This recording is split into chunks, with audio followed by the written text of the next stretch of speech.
Hello, my Teaserking family. All right, I don't know why the mic sometimes doesn't work. I can see the circles on the bottom, so I know I'm working now, but it's frustrating. I do all the work to get it going, and then there's no volume, so I gotta delete and then come back in. Anyway, it is now working, so that is good. We'll talk football. We were talking yesterday, going back from the Roman Empire to today. I'll review the Roman Empire through today again. Who was the lead power? A little bit on electric cars. That again is Say's law. You can't sell something there's no demand for. So people work, they make money, they want to spend it on what they want. And the more I'm listening to other economics shows on YouTube, the more I realize how it's more about power than preserving. It's more about the governments than it is about the people. Like what we're teaching economically, Austrian economics is about the people. It's what's best for us, not what's best for the government or the JP Morgans or any of those guys. So keep that in mind that it only works, this is what's best for us, but they don't want what's best for us. That's why they're on this, inflation kick. However, most people don't even understand it, so they're all going to lose, and, it's too bad. All right, so first let's do football. Let's look at what's going on. So today's Thursday. We've got our two games, which we're not getting much change to. So it's still Baltimore 3.5, 4, 44.5. Let's see if there's still fours. Yeah. Bet 365's a 4, PB, and DraftKings, Hard Rock. Never heard of these things. And what's this one? Bet Rivers. So there's a lot of fours out there. I'm going to make mine 4. And the reason we're talking about it is that's our free pick. Take Kansas City in 10. And then the other one, we've got Frisco 7, 51.5. So that's jumped up from 50. Let's see what else we got in here. 51.5. There's a 51. There's a 52. 51.5. So this is why we bet early. If we know who we want, we bet it early. Now, I assume it's an injury that maybe Deebo Samuel is playing. Maybe that's probably the only injury that was really there. So in that game, we've got, let's go through the first. So Kansas City and Baltimore are both 8 teams. Kansas City was more of an under team. They weren't really scoring. But as we see against Miami, 26-7, and then against Buffalo, 27-24, we can see they're back to scoring like an 8 team. And you got Mahomes, Kelsey, and then really Pacheco is kind of a key, and Chocolatey Claire, by the way. So we have that, and we got the huge advantage is Mahomes over Lamar. Everybody wants to say Lamar's the best player because he can run. You ain't seen the best player unless you're watching Mahomes. Mahomes is the best player, and then Joe Burrow is this far behind him. Lamar's way down the pack. He's a running back. As far as quarterbacks, I'd rather have Herbert. I'd rather have Stafford. I'd rather have, we go down the list. Josh Allen's about the same thing. I would not want Prescott. I would not want Hurts or Mayfield. Yeah, there's just a lack of quarterbacks in the league right now, or they're injured. So it's Mahomes and Burrow 1-2, and then Herbert and Stafford, those guys. And then down here's Lamar and Josh Allen because they really just run the ball. When the game's on the line, I mean, look at KC or look at Buffalo last week. So my example is Buffalo should score a touchdown and win the game. That's basically what Kansas City did. They were down 24-20, and they go down and score a touchdown. Get up 27-24, and that's it. And guess what? They win 27-24. Where was Allen the whole fourth quarter? He didn't drive him for a touchdown. So all the running around he does, he ran for 5 yards or 10 yards, or he made that stupid lateral that was forward lateral that should have been called. The refs, again, being incompetent. So if Allen's that good, why didn't he take his team down? And he had a whole fourth quarter for one touchdown that would have put him up 31-27. Where was it? 3 and out, 3 and out, 3 and out. And finally he drove them a little bit, but not all the way. And then, all right, we'll settle for a field goal to tie. Oops. Oh, yeah, we're Buffalo. We can't kick field goals. In key situations, we don't kick field goals. So that's really how I view it. And Lamar would never – I don't think he'll get 24 on – well, yeah, I got 24-20 Kansas City here. It might rain. We'll check the weather in a minute. But that's how I judge Lamar like I judge Allen, like I judge Steve Young, who was the biggest choke I've ever seen. He cost him a three-peat, Steve Young. So what you have is basically these quarterbacks that run, and Steve Young was one of them, and Donovan McNabb, although he was a good quarterback, but he wasn't that, he was a little bit of Michael Vick, Steve McNair, all those guys that ran around, Dante Culpepper, they didn't win shit. Yeah, they look good running, but when you get into the red zone and when the game's on the line, you can't run. You don't have time to run around. You got to throw passes. What does Mahomes and Burrows do? They just Aaron Rodgers, Brady. Why were they so great? Montana, because they could throw boom, boom, boom. Look at Montana against Cincinnati in that 88 Super Bowl, their third one. He drove them down like 90 yards and scored the touchdown. And because you got to throw a 15-yard pass, get out of bounds, 10-yard pass, get out of bounds. Little crosser to Jerry Rice. And then at the end, he spots it. He knows where he's going. Touchdown, John Taylor. You'll never see that out of Lamar. You'll never see that out of Josh Allen. Well, you never see. How many times have we seen Josh Allen? He never does it. That's the problem with those guys. At the time you need, let's go to Montana in the 87 game. You needed 5 or 6, or the 88 game, I think. You needed 5 or 6 quick completions, 10 yards, get out of bounds, 10 yards, get out of bounds. These running quarterbacks can't deliver that.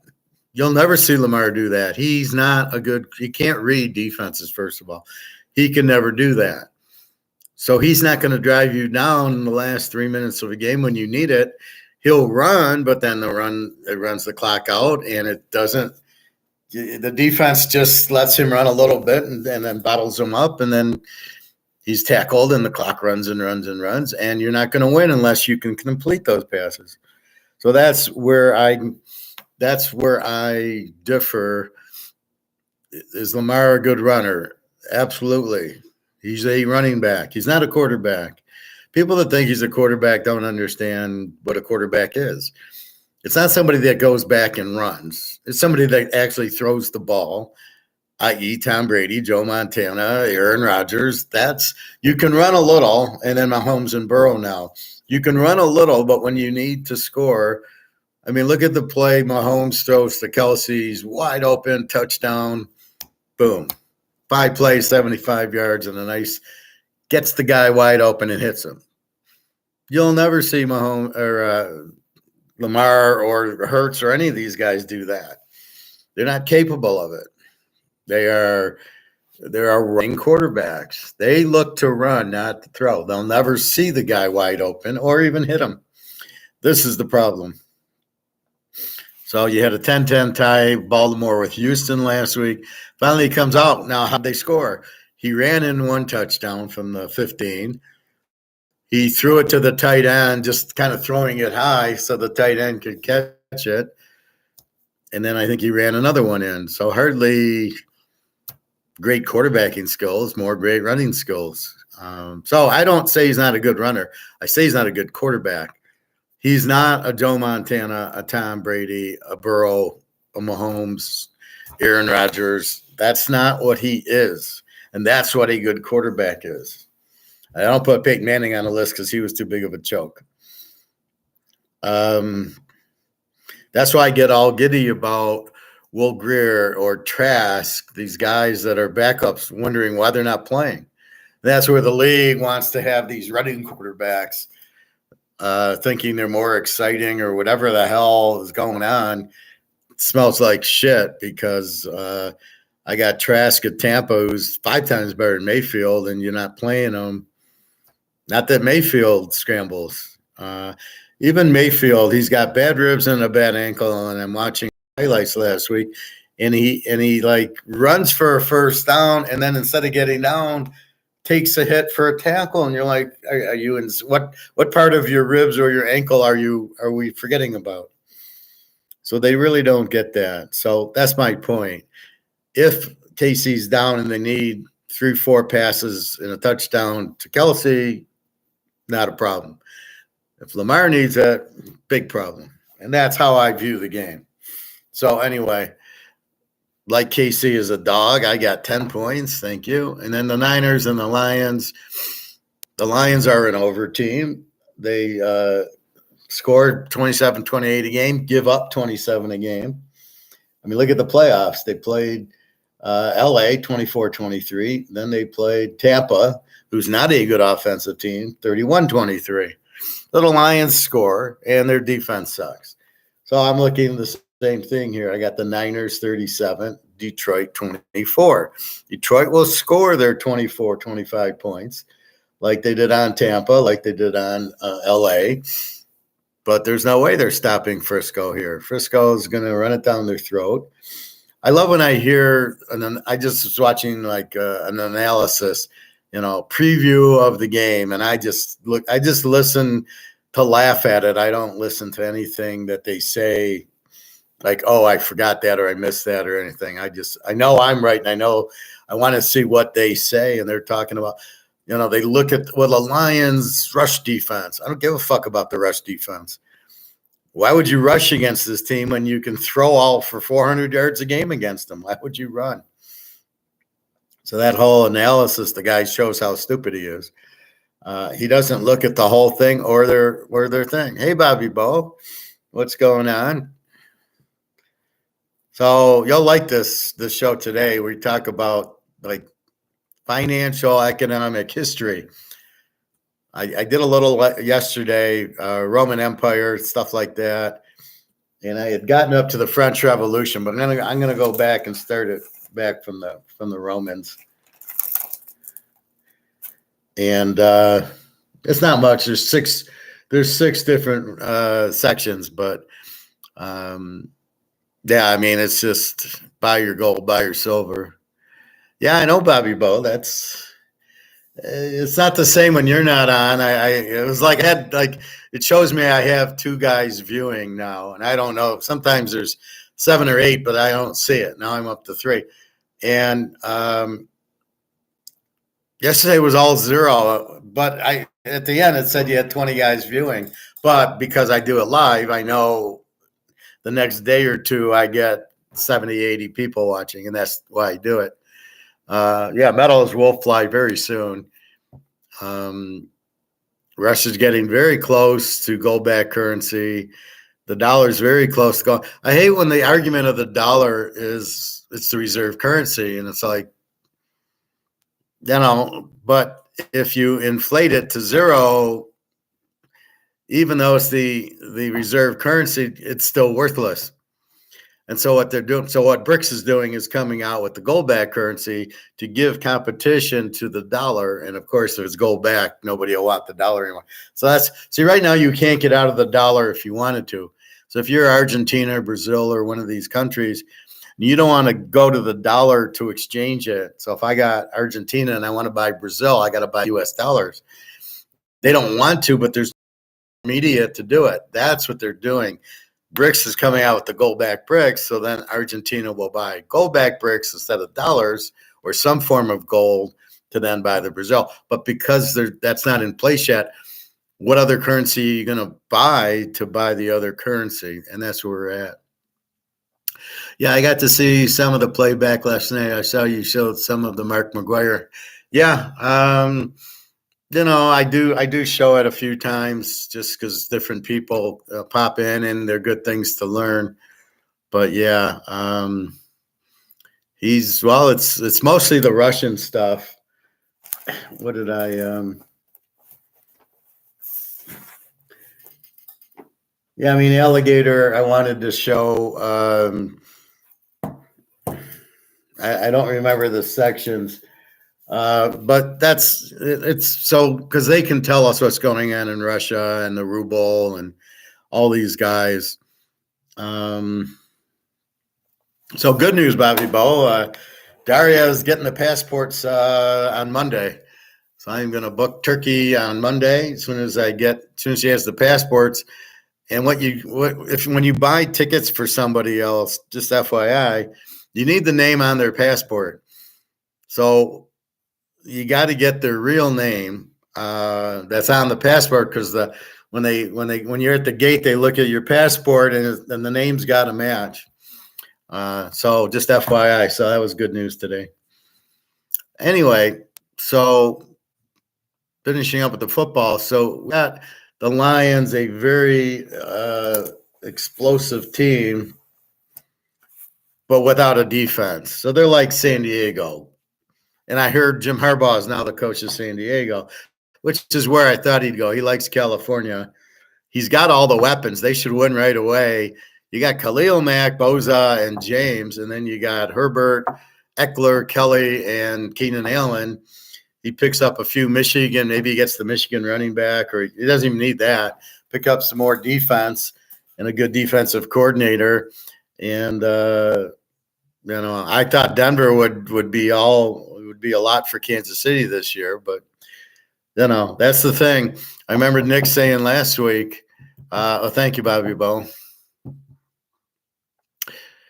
I like to fly Lufthansa if I can international. It's the best one. You can get all the drinks you want for free.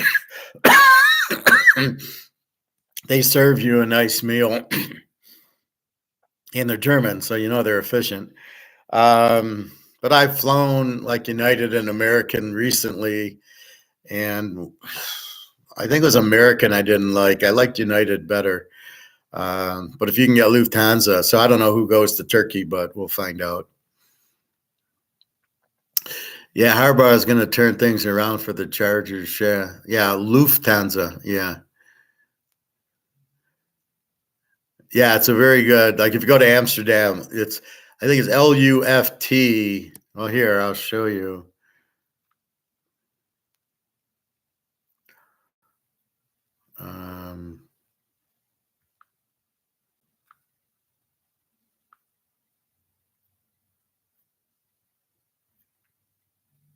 We are Lufthansa.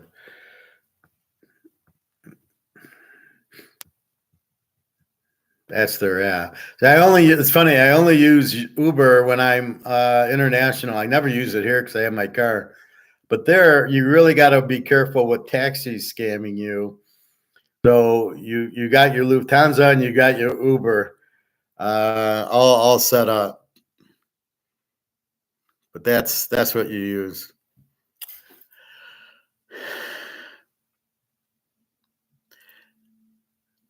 Yeah, there you go.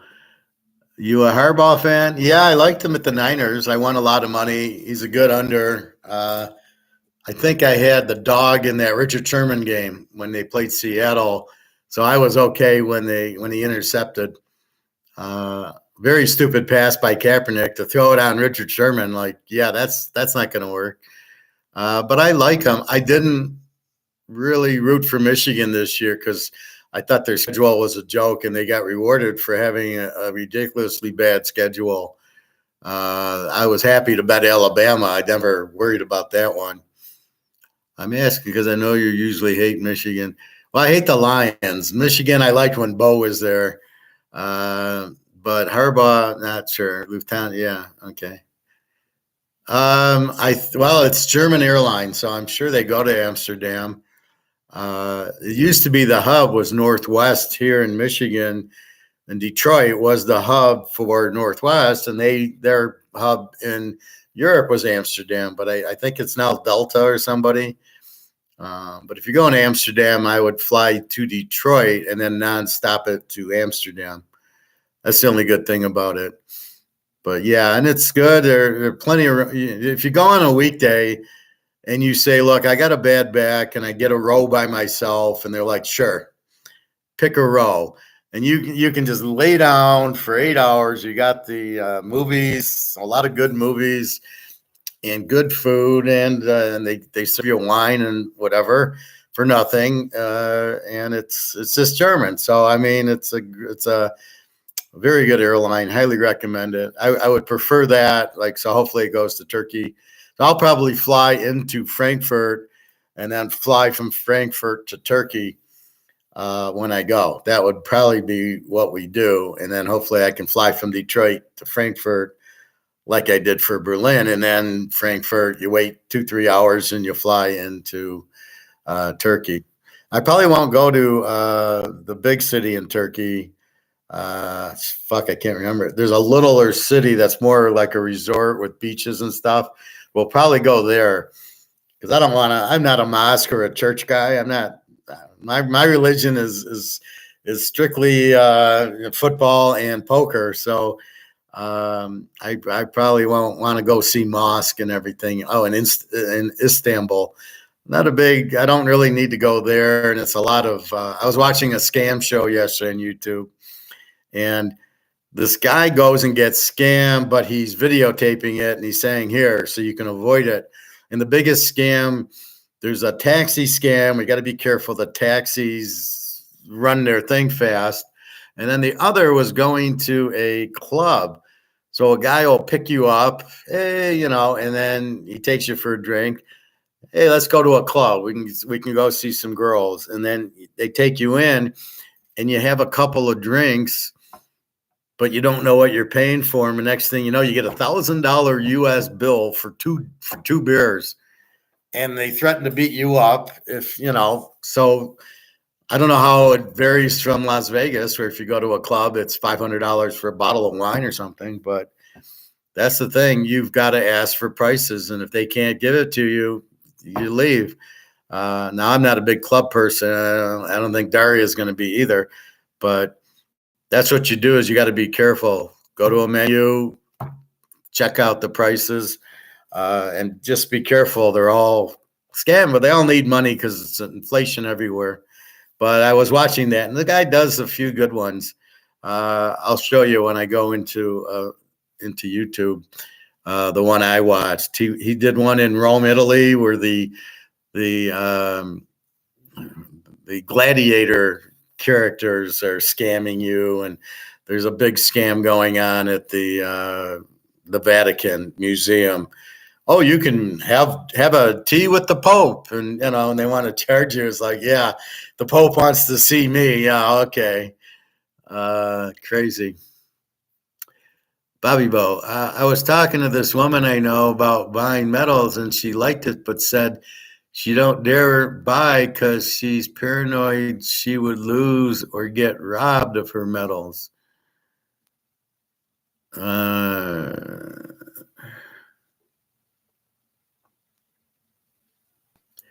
All right, let me take you one at a time, Bobby. She would get robbed of her medals. Well, who's going to know she's got medals? I mean, put it in the case that I show you and buy a safe. And if she doesn't buy gold, we all know that this goes to zero, right? This is devalued They keep printing it. They got to pay for the debt. They got to keep printing it, and it goes to zero. So if she does nothing, this goes to zero. So she has no option. They're stealing it from her as she sits there, even if it's in the bank. The gold, certainly she should be fine with it. She don't dare buy because she's paranoid she would lose or get robbed. Well, put it in a safe. You're not going to lose it. You can put it in I would not put it in a safety deposit box or anything to do with the bank. She could possibly buy a safe and put it in a U-Haul box or something at the airport where you got a key to it. If you're worried about getting stolen, just keep the key or whatever. But I never have that concern. Even when I fly, like I'll give an ounce to Daria. I put it in my pocket and I bring a few quarters. And then when you go through security, I put my wallet down and my keys and 3 or 4 quarters and my gold in the case. I've never had it questioned ever. Now gold's still tame at 2,000 an ounce. At 50,000 an ounce, I'll be sweating bullets that I get it. I'll be running through the when you raise your hands and they check you, I'll be running through that going, oh, but that's, does she worry that somebody's going to pickpocket her and steal the money out of her wallet or her purse? I mean, that's crazy. That's not a good reason to not buy it because that doesn't make any sense. First of all, nobody knows you have it. Secondly, it's just the same as change, right? You get a half ounce of gold, it's like a quarter, and you just put it in your pocket, and but that's why I leave it in the safe. I don't carry it around with me unless I'm traveling, and it's to give to Jenna or Daria. Then I'm giving it to them. Jenna's got hers. So I don't really see the just don't wear a sign saying I have gold. That might attract people, but if you just shut up and just walk about your business, you will for sure lose money in the bank. That will go to zero. So she should be fine. And buy a safe, put it in there, and but you can't leave it in money. So she shouldn't have a problem. Isn't Turkey surrounded with caves and all that? I've seen Instagram videos and it looks like that. I have no idea. I've never been there. There's a couple of cities. There's Istanbul where I sat. It's got all the mosque and everything and all these little shop ways, and they sell rugs and everything. Then there's this other city more on the coast where there's beaches and boats and stuff like that and shopping. And so that's where I want to, as long as it's not much more expensive. There is high inflation there, but with the US dollar, it doesn't matter. I'll just get things very cheap because they can't afford it. Like I said, when I was in Romania, I was with Carmen and we went to these really nice restaurants, and I'd get this nice steak and chocolate mousse and a salad, and she's eating it, and the bill would come to like 150 lei, but you had to divide it. Let's say it's 160. You divide by 4, it's a $40 meal, not a $160 meal. And Carmen used to get confused. Well, you look puzzled by the bill, and I go, yeah, it's 140, but then I realize it's not dollars. And then I got to divide it, and I go, oh, this is fine. Have another steak. So I asked the manager, I says, why are you so cheap on your food? He says, because nobody's got money here. We can't sell it higher. So how they're able to get it cheaper, I don't know, but that's what it was. So in Turkey, nobody's got money there. You've got high inflation, so it should be good for me. I think it's like 36 to 1 on the dollar or something like that. So, things shouldn't be too expensive. Ever been to the Grand Canyon? Yes, I was. We were driving through 1968. We drove from Detroit to San Francisco, and I saw Willie Mays play. We went to the Candlestick Park, and there was Bobby's dad, and Barry, or Barry's dad, Bobby, and McCovey and Mays. I think Juan Marichal pitched.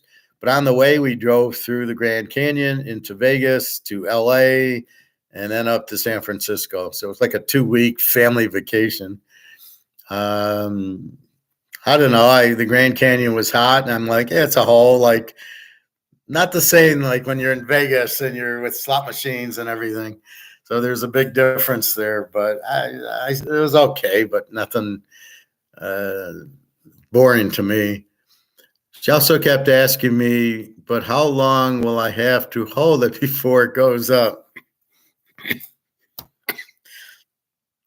Put the question, how long will you hold the dollar before it goes to zero? Why do people ask these stupid questions? Basically, she was asking, well, tell her BRICS is coming out in the third quarter with gold-backed currency, or they're starting it. And say it should be soon, but the risk is, can you get it? Will it still be 2,100 an ounce? And how much inflation will this have? So what you're really fighting is this going to zero. This is what you're fighting. You got to get out of this before it goes to zero. That's your risk. Then getting gold, you're fine. Now you're safe. You're in the gold boat, right? Bring up the Titanic to her. Now you're in the gold boat, and in the gold boat, you're in safety.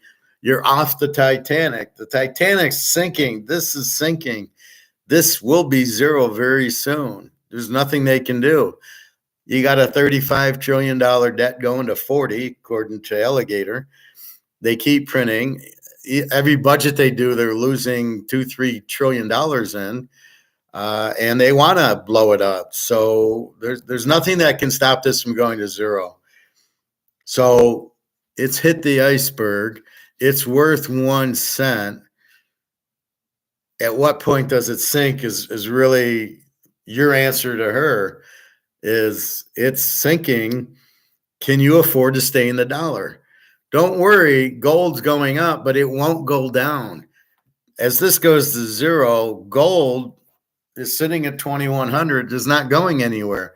And then Informer, you're looking at paper gold, derivative gold, not the physical gold. And make sure she buys the coins, not the ETFs or the stock. And once she understands that, it's how long can you risk staying in dollars? That's the real question is how long do you want to play Russian roulette with dollars? Not when will gold go up? Gold will go up. That's a fact, Jack. It's going to go up. There is no if. It's going up. So just tell her to be patient as the dollar is going down. Those are both facts. This will go to zero. That'll go to the moon. Like I say, there's no game time to it. It's not Sunday at noon, but it's sure going to be soon. And that's tell her that's the bottom line. Okay.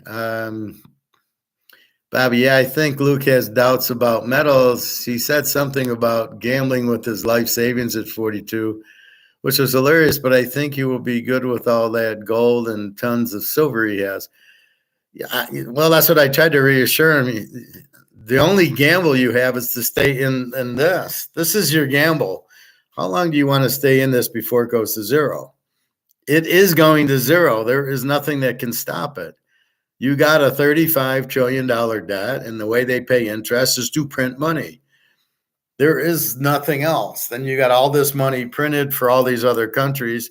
It's the stupidest thing you could do is be the reserve currency. I don't know how you can win with it. Because if you got to print all this money to exchange it, you better fucking have it backed by gold, or you just got to keep printing, which devalues it more and more and more, and then it's out. So I'm not quite sure I understand why I want to be the reserve currency. And then they make a big deal. I say you're printing it to zero and you're inflating it. And they say, but we're the reserve currency. And you're like, what does that mean? So what if I'm the reserve currency? It doesn't matter if I'm the reserve currency. I'm inflating the currency to zero. The fact that it's reserve is because there's nothing else out there because everything else is toilet paper except gold. And that's what they're working on. That's why China has 60,000 tons and Russia 30,000, 35,000.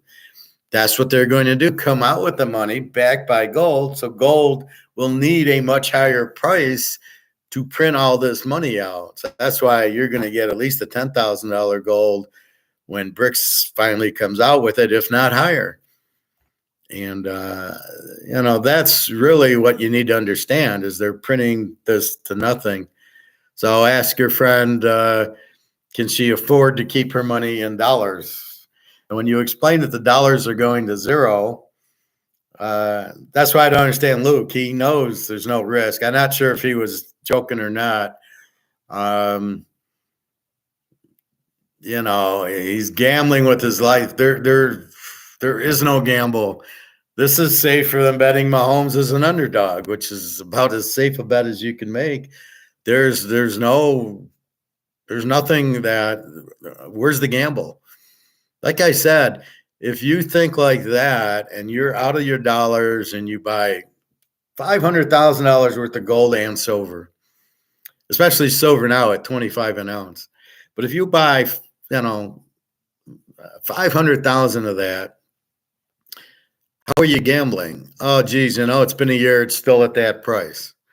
Okay, do you need the money? I mean, do you need the 500 grand in the bank? Well, that's my retirement. Okay, and this is much better than your retirement. This is gold and silver. However, if you think you need money, then you can go back to the store, take a couple ounces, give them, take 5 ounces, get $10,000 back and bullshit money. If you're worried, if you think that's a gamble, it's not a gamble because the gold you have is far more secure than the money you have. That's the first thing that I don't know why he's thinking it's a gamble. But this woman should not be afraid of losing the money, getting stolen. Nobody knows you fucking have it. And I highly recommend to all my girlfriends to buy silver and gold. Get the fuck out of money because you're not gonna, If I were to go to Amsterdam, I would tell the girls to take silver. No. You don't want 50 euros. Take 2 silver ounces because your euros will be worthless and the silver ounces will go up. So you'll actually make money doing your job. But that's what I would do. I would not tell them to stay in it. Okay, let's just finish football and we'll get back. So is there the Lions line jumped from 50 to 51.5, which means one of two things. More than likely, Deebo Samuel is playing, which is why the line went up. But we'll see. KC Baltimore, the only injury is Pacheco, and I looked. He's questionable with an ankle. I didn't see him get hurt last week. He did score the touchdown. I would imagine he's playing. Rice, I was worried about. He took a big hit, but he's fine. Mahomes and Kelsey are fine, and it looks like Tony's going to play. No, not Tony. Don't drop any more passes. And Baltimore is healthy. We've got 14-mile-an-hour winds, and it is going to rain there. It's a 95% chance, 45 degrees, that we're going to get rain. So who do we like better in a rain game? Well, Mahomes or Lamar, and it's the offense because they know where they're going. The defense doesn't. And if Mahomes has to throw a wet ball, I am not worried about that. Lamar can't throw a dry ball, so it's going to rain. So it almost makes the under good. But we got KC. I don't think it matters, rain, snow, or sleet. And in the Detroit-Frisco game, I don't know why the line jumped. It's 71 and sunny, no rain, 6-mile-an-hour winds. So there's nothing here. Deebo is still questioned with the shoulder, probably game time. They still have Ayuk and Jennings and Kittle and McCaffrey and Brock Purdy. They're going to need a new kicker. This Mooney from Michigan's. He never missed a kick in Michigan. He's missed 3 I've seen in the first season with Frisco. One was a game loser to Cleveland, and then this one. But I love how people say, "Oh, without Deebo Samuel, they won 0-3." Well, really, they would have beat Cleveland if the kicker could kick. And then last week, they won without him. So that's really 2-2 if you really want to get technical. The Lions, Laporta, their tight end, is questionable, and Reynolds, which makes no sense why the over-under went up. It would have went down if this Laporta's not playing. Or they watched my show and realized the over was the easy play. So that's your weather. That's pretty much your injuries. Again, I showed you my bet. My bet is, well, I'll show you again. So you get a feel of my site. So in my site, I put my pick.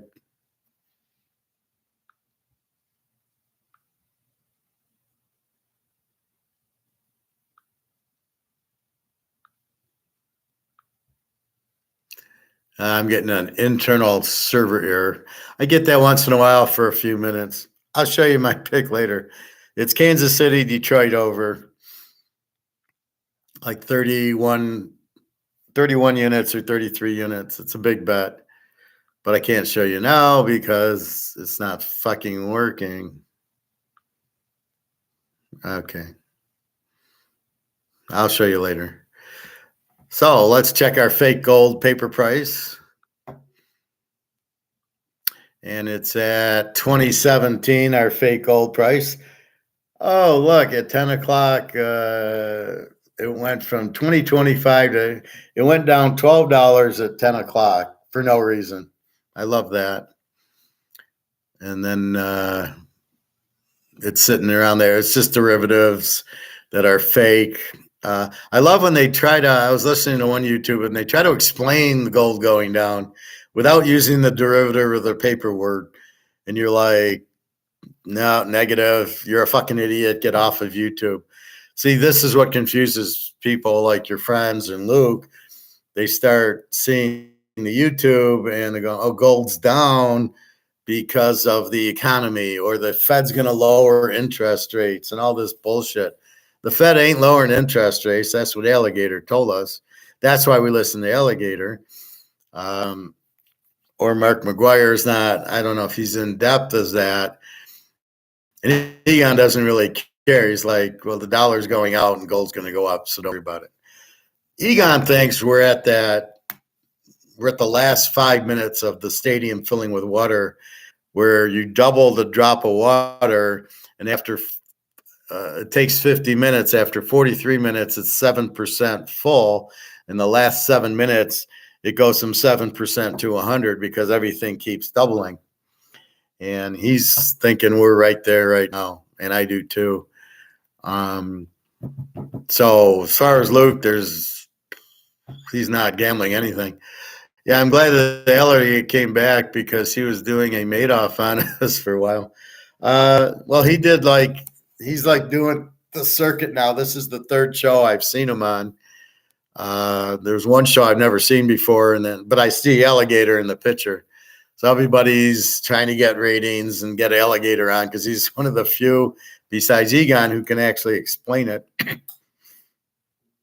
But Egon, I think Egon's the really only Austrian economist. Then I think Mark McGuire and Alligator are both like stockbrokers, and then they went on to banking and stuff. So they know it from a banker standpoint. That's why Mark McGuire, you can't understand with the casino and the ring fence and all that. I don't know what language that is. It's not economics. It's a strange, it's a language, I think. And Alligator, you don't hear him say that. He'll get more to the point. But then he says, I even talked to Austrian economists. And I showed you how I talked to Alligator saying, what the fuck are you trying to make Austrian economists look bad? I says, fuck you. That's not right. We do not think fiat money is money. We think gold's money. And anybody that says that is not an Austrian economist. So stop fucking around with me. By the way, you seen Tampa stuff the Eagles in the playoff game at the goal line. I thought to myself, they stopped the Maydew play. The Madoff play. Did they? No, I know they tried it and they didn't make it actually a couple times. So there was 2 times they tried it and didn't make it. I think teams are like figuring out to plug the middle more, and the fact they do the same play, we know what they're going to do, right? They're obviously going to try to push them in. So then you get more guys to push because you can't worry about, oh, they're going to fake it and he's going to roll out, which should be one of the options. He just runs it. I don't know if this coach is still going to be there next year. He's terrible, this Sirianni. I thought I never heard of him. Last year was his first year, and he gets to the Super Bowl. And then he loses his coordinators, and all of a sudden it's gone. Like, no, that means you're a bad coach. Then I like how nobody wants Belichick. Nobody wants him because they're all realizing it was all Brady. Brady got you all those Super Bowls, not Belichick. When Brady left, he won a Super Bowl for fucking Tampa Bay. And then Belichick didn't make the playoffs. He goes 4-13 because he doesn't have Brady. He's your GOAT coach. So you want to give him credit for the 5 rings. No, it's Brady who gets the credit for it. So you can't, we won a championship. Who gets to go? Oh, it's a great coach. No, it was Tom Brady. We always knew it was Tom Brady. Just like St. Louis winning was Kurt Warner.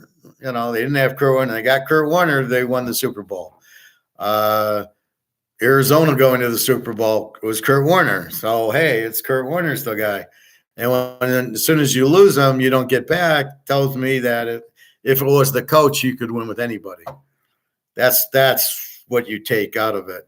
Like Chuck Noll was not the GOAT. Like, how come nobody says Chuck Noll's the GOAT? He won 4 Super Bowls with probably the greatest team that he picked. He was responsible for the drafting, but nobody says Chuck Noll's a good coach. Oh, I got one for you. Warner was very good. That's how St. Louis went to the Super Bowl and won it. Was him. They stuffed Hurts at the goal line when they tried the Madoff play where they push him in. Yeah, I know. So I'm going to show you a comment I did on so I think we're done with football. Basically, 24-20, Kansas City, A-team playing the A-team. We teased the dog. We did it in Oklahoma, Texas, Oregon, Washington. It wins and wins and wins. Michigan, Ohio State. And the over team Detroit against the A-team Frisco. We're looking for a high scoring. I got 37-24 Frisco. Detroit, basically with the 27 defense, they're in trouble. And they're giving up 23 to Tampa in a home playoff game. They're in fucking trouble. So let's go to this Joe Namath thing.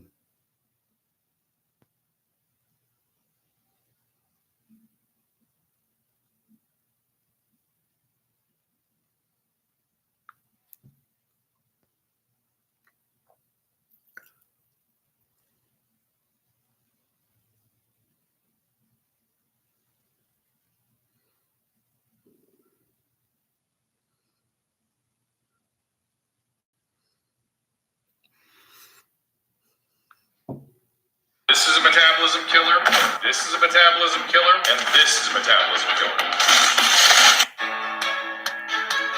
So Joe Namath is on, he's on, whatchamacallit. Play on the team and we went up to play the projects, So he's on this show with Joe Buck. So they're talking about his guarantee in the Super Bowl.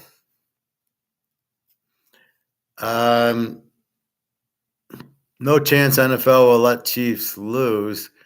They need Mahomes, Kelsey, Taylor, Swift for the ratings. Well, don't you like the games on Peacock? Isn't that? They look at all the viewers they lose because they show a game on Peacock. So they're just stupid. Anyway, so here's Joe Namath doing it, and they're showing him guarantee the Super Bowl. Right? So Super Bowl 3, I guarantee we're going to win.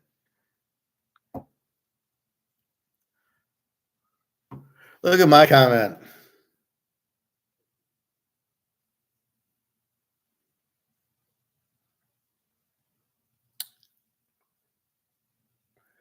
So if I know that I'm Joe Namath and I know the game's fixed, of course I'm going to guarantee it. Then he became a celebrity because he guaranteed a fixed game. So my comment, it's funny, he guaranteed a fixed game, laugh out loud. Colts owner bet huge on the Jets to win, fix was in. So of course I can guarantee a fixed game. They paid Earl Morrall off, probably some refs. Look in the early part of the game. Earl Morrall throws 4 interceptions. The defense is dominating. The Jets don't have a prayer. But when you throw away 4 balls at the 10-yard line in the first, quarter and a half of the game, when you should be up 28-0, the game should be over. But Morrall threw some of the worst pass interceptions I've ever seen. So I told Namath where to stick it. Oh yeah, you guaranteed a fixed game. Whoa, whoop-dee. All right. Hey, Greg and John. Super Bowl ratings have been terrible. I thought last year's were good. Weren't they good with Mahomes against Philly? And the Joe Burrow one I thought was good with Stafford. But, I was talking to a lifeguard in a pool a couple of weeks ago about Michigan. And I said, do you watch football? And the guy says no. And I'm thinking, and he was an American. It wasn't like he's one of these European or Spanish or Mexican who would watch soccer. And he says no. And abruptly, that was it. So now I don't talk to this guy anymore. He doesn't know you don't fuck with the Stoic. So, I'm thinking, well, we'll have a talk about Michigan. I'm in the pool running. And he's, no, I don't follow football. And I'm thinking, so this is the problem. You got these young kids. They're not even they're playing video games or soccer. They're not even playing football. They're not even watching football. Jesus. And I'm going to tell you this secret. So basically, they want to get the population down, right? That's what you hear. Now, they're not going to kill everybody. See, they don't tell you the whole story. They're not going to kill anybody. They're not going to come out with this COVID and it kills everybody. What they're going to do is most of the population are older because they're all baby boomers. So everybody had sex after World War II and everybody came home and we won. And so there's a lot of babies born between 1945 to 1964. And they're called the baby boomers. Well, they're all getting old and they're all dying off. Yours truly, I got a ways to go yet. So what they're doing is they're not adding population. If you notice the student debt, how are you supposed to have a family and get married when you can't? You got to pay off the student debt. And the rest in China, it's like 1 baby's all you can have. And only Russia, because it's more like, I guess, Christian or Catholic, has the regular go have some kids. But a lot of these countries are not having the kids. So as the baby boomers start dying off, there's no replacement. That's China and Japan's problem, right? Their population's getting older, but there's no young coming in. So that's how they plan on getting the population from 6.4 billion back down to like 1 billion or 900 million or whatever. So the people will die of natural causes, and the new people, there's just not enough kids to come into it. So that's their master plan, the fucking idiots. Bobby Bo, you probably don't follow medals either and just flounders through life cluelessly. Oh, Joe Namath? Yeah. Yeah, the professor's another 50 years. Well, that's what I tell Daria. I says, yeah, I might be, 60, but I still act like I'm 25. Don't worry about that. I'll still, you'll be with the 25-year-old. This is the scam guy I told you about. This guy, and he's good. He goes and he gets scammed on, like he'll go onto a bus and get pickpocketed, and they're videoing it. And he's got a bunch. He's got one in Rome, and he's got this one, and it's very, very interesting if you're going to travel. Mostly, it's pickpockets and taxi drivers, and they'll charge you more for a drink. But that's not a scam. That's just normal. They'll do that here. They do that everywhere where they're just trying to get you. But that's why we use the debit card, because you can't fuck me with the debit card. Now you can charge me if I'm stupid enough to go to a club and I don't know how much a beer is, and you charge me $1,000 for it. Well, then that's my fault. They're not. Then you're letting them scam you. If you just go have a drink of wine. How much is it? Okay, it's €5. Okay, fine, or beer or whatever. Then you're not going to get scammed. Oh, not Joe. I meant the guy you mentioned from the pool who don't watch. Oh, yeah. Okay, well, probably Joe Namath too. No, he doesn't. I asked all the lifeguards, do you have gold and silver? And none of them could afford it. That's why I gave Julia, my friend, 10 ounces of silver. She's like us. She's very much into it. Her dad helps her. She's working as a nurse or some medical thing. She's going to school and doing training before. So she said, I don't have any money. And so I said, well, here's 10 ounces of silver. That way, when the dollar collapses, you'll at least have something to protect yourself. And it's a lot of poor people that are just living. They don't even have savings. They got money. She says, my dad's got a little bit of gold, but not much, and we can't afford to buy it. She says, there's like 5 kids, and, I give her credit for school, but how's she going to pay that off? So I did my share for her. TK, I feel, what do you feel, Gregor John? But Bobby, I doubt Joe Namath has gold and silver. I don't, maybe he does. We will see. So let's see what else. So we were talking yesterday about electric cars, how GM and Ford are losing billions of dollars because Say's Law, you create what the demand is. So in other words, Say's Law says, I go to work. I develop a skill set that they pay me. I go to work. I just joined. Love the shirt. Go blue. Hey, John, welcome to the show. This is a class mostly.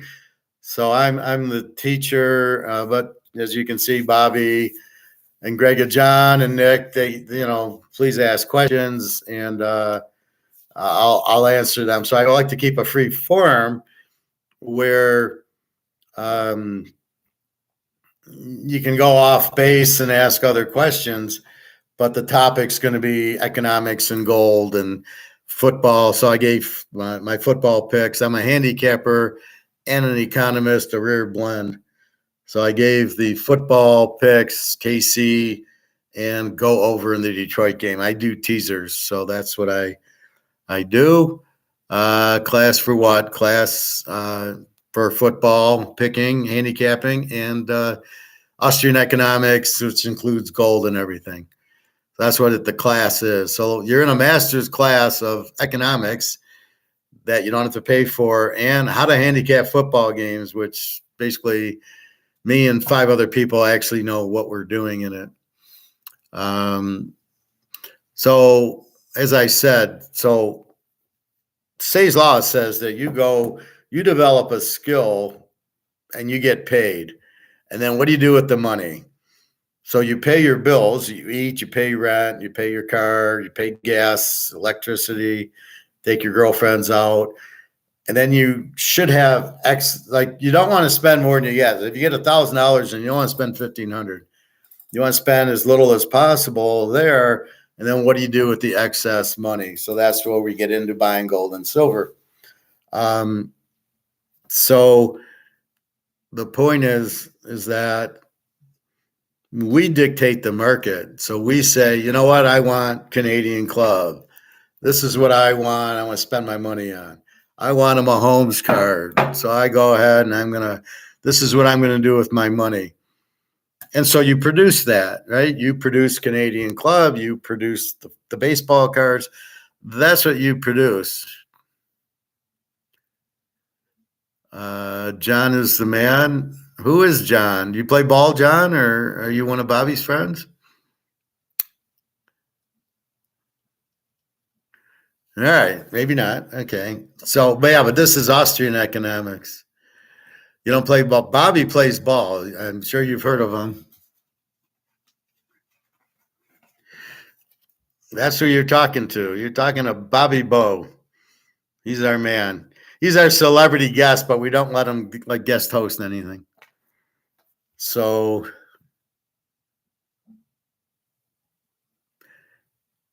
that's why I do it live, so you can interact.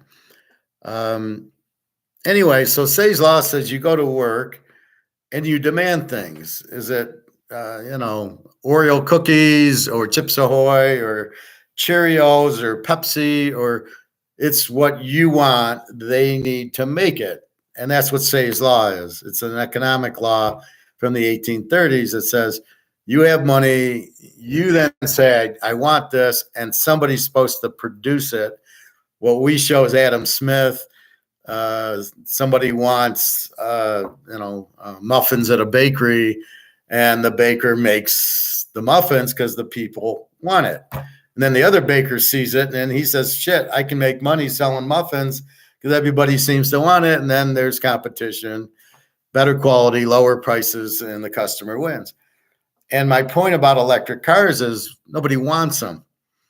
And so I found these couple of videos, and in the videos, what are they saying? Nobody wants it. Ford can't sell them. GM can't sell them. And they're too expensive because when you price a car, and I used to work at GM and Ford and Mercedes, you cost per unit it. So if it's $1 million, but you're making 1 million cars, it's $1 a car. But if your cost is $1 million and you're only making 20,000 cars, without doing the math, it's a hell of a lot more than $1, your cost per unit, because you can't make units. So they're selling them very expensively. Nobody wants them. Well, we're in the middle of a recession with high interest rates, so nobody's going to buy the cars anyway. It's not the time to buy the car. They're too expensive. And you want to come out with electric cars right now that are even more expensive because because you're not making it that many of them. And then so there's not as much, and there you go. And that's the problem with them. So they're very expensive, but nobody wants them. There's no demand for electric cars, very, very little. But the reasons stacking up are stacking up against them. Oh, yeah. Well, by the way, apparently in the wintertime, the charge doesn't work or doesn't hold, or it only holds for a very short time versus 80-degree day in Tampa, a 20-degree day in Detroit. You might not even be able to charge the car because the battery might be too cold. Then you have the battery fires. It catches on fire. It blows up. But again, I can go to the gas station like I did yesterday, and it takes 5 minutes to fill the car with gas, and I'm on my way, where it's taking hours to charge cars. And in the cold, the charge doesn't even last. I mean, by the time you drive off the lot, you're coming back to charge it. You can't charge it at home. So it's just like your phone or your computer. Like you start bitching because the phone doesn't hold that, it's 100%. And in 5 hours, it's down to 50%, which is mine's down to 61%. It was like 80% when I started. And that's really the problem with it is. So that's what you're looking at. It's a malinvestment. There's no demand for the electric car, and GM and Ford just laid off a bunch of workers because they're losing billions of dollars. So am I going to keep making cars? And then the ones they're selling, they're losing $36,000 a car. So imagine making a car, you can't sell it, and then you do sell it and you lose $36,000 each car. They've canceled all these orders for the F-150 electric or the Silverado electric because nobody wants them. And the more that comes out and the more people realize it's a battery and it sucks and batteries don't hold charges and it's not what you want to get away from gas. It's not electric batteries. That's a stupid idea. So the whole thing's just retarded. And you don't have demand for it because it's Say's law. We demand, but we never demanded electric cars. So there's a few people buying them. They're very expensive to start with. And then the repair bill, one guy had to replace his battery, cost $50,000. Who has $50,000 to replace your fucking battery? I remember watching him growing up. I've been raised a Cubs fan. Oh, Bobby Bowie. Well, he wasn't a Cub long. He was a Cub.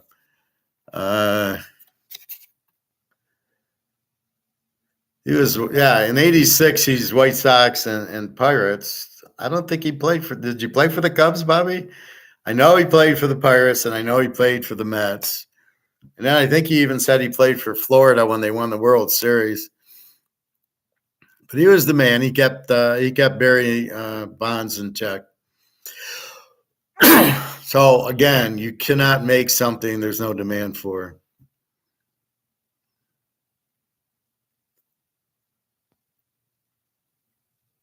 Let's see. Then I was reading this one. The Iraq War was exposed. It was all bullshit. The Iraq War exposed Bush administration hidden agenda. They wanted a war, and they made it all up. Iraq was not. They kept saying they had weapons of mass destruction, and so basically nuclear, and Iraq never had that.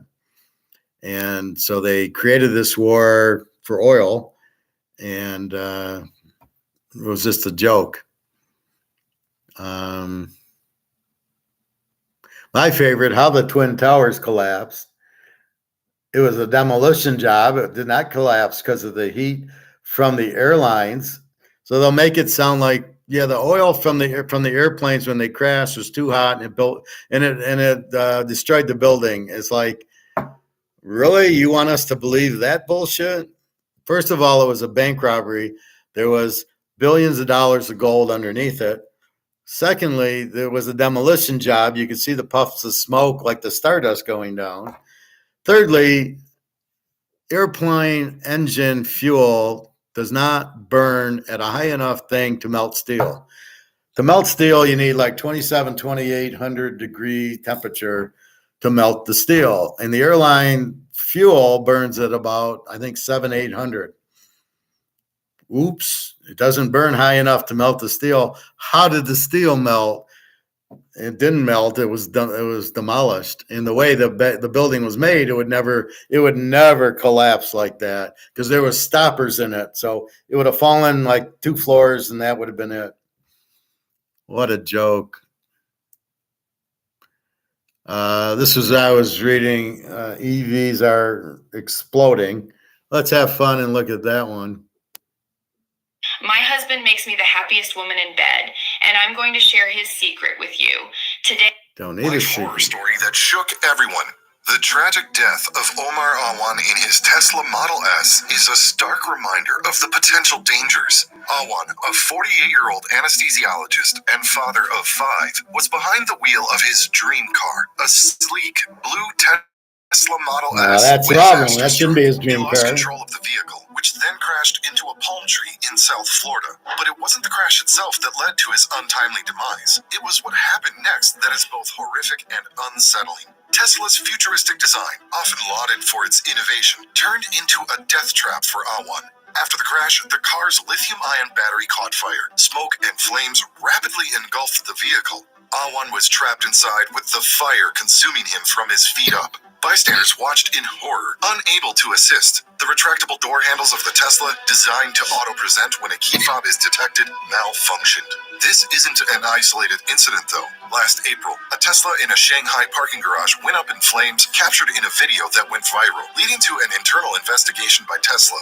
Similar incidents have been reported with other EV brands as well, indicating a broader issue with the electric vehicle industry.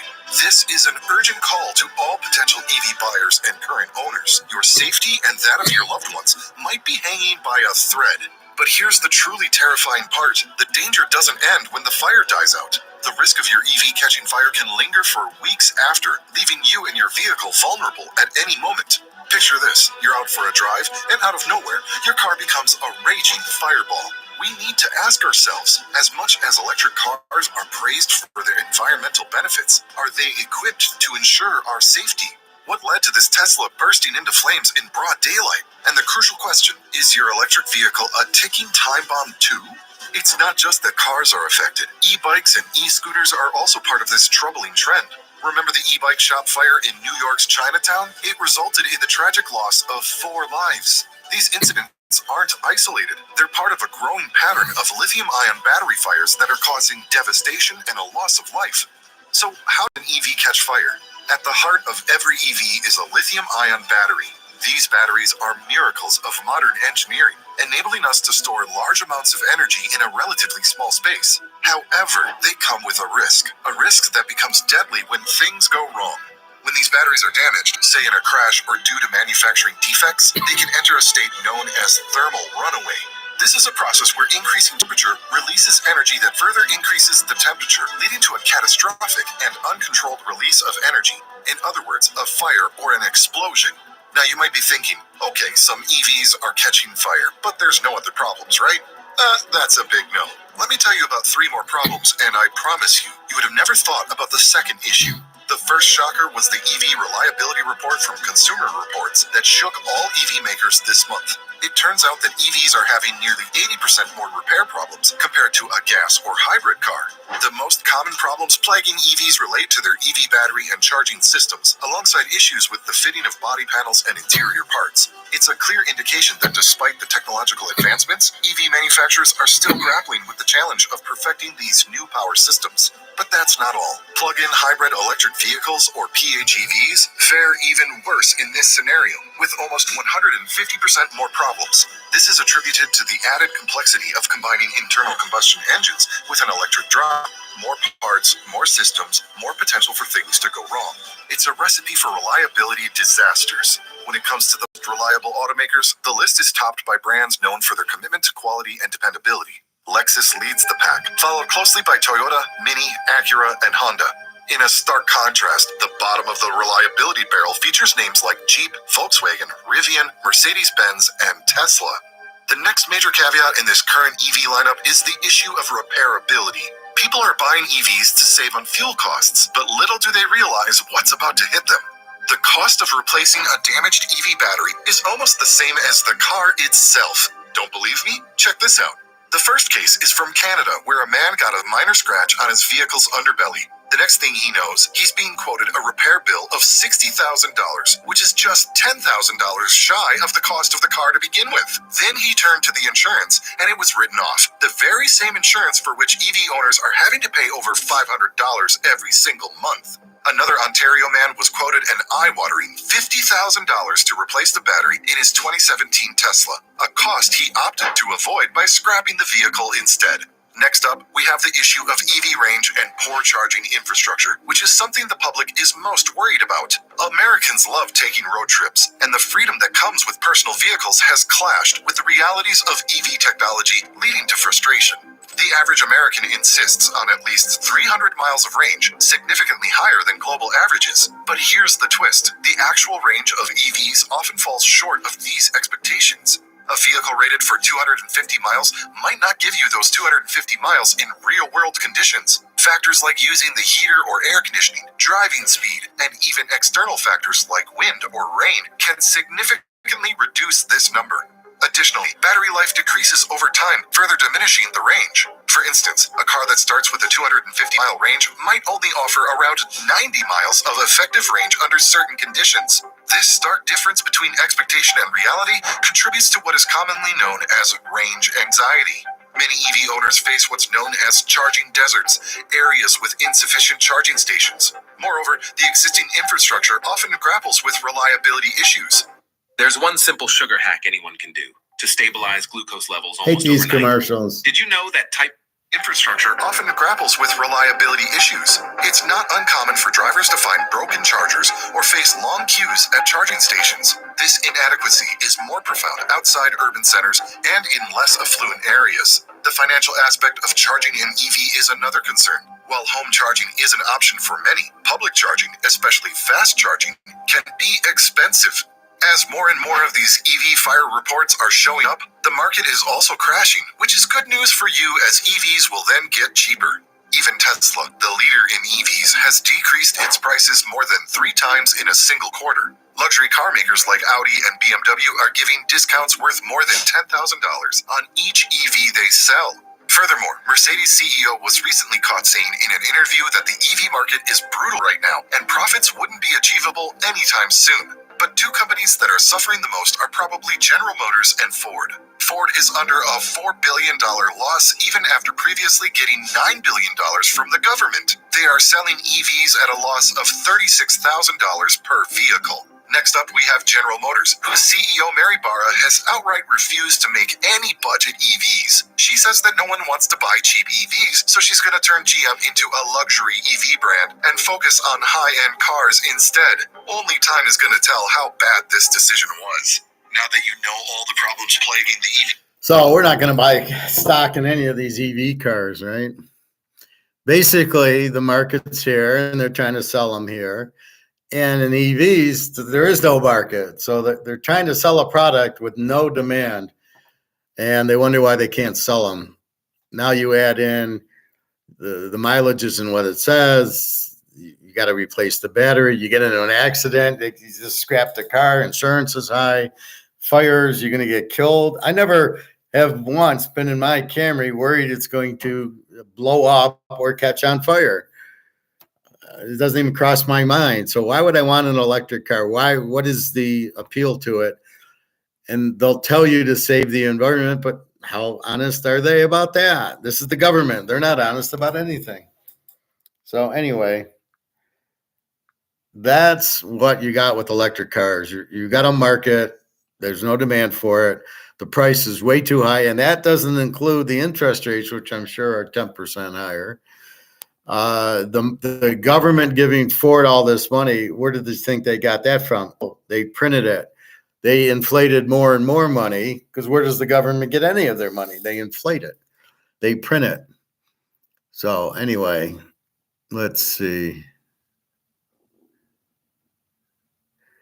What was I like? The Canadian dollar to fade back as the economy weakens. We all have our friend in Canada, where he just put 400 grand into his house. So he had a house worth 250. This is one of our students. He had a house worth 250. It then went to 500. He then sold it, put 400 down on a $750,000 house near Ottawa. Unfortunately, we can't see how he's doing because he got Madoffed on the channel, so we can't listen to him anymore. But the house is probably getting killed in value. There's heavy inflation, and he could have had $400,000 worth of gold. I mean, gold, it's not going down. It can only go up because you can't inflate gold, especially coins. You can't inflate it. It's perfect. So why would you put the money into a house? And now the whole housing market's collapsing after what's happening in China.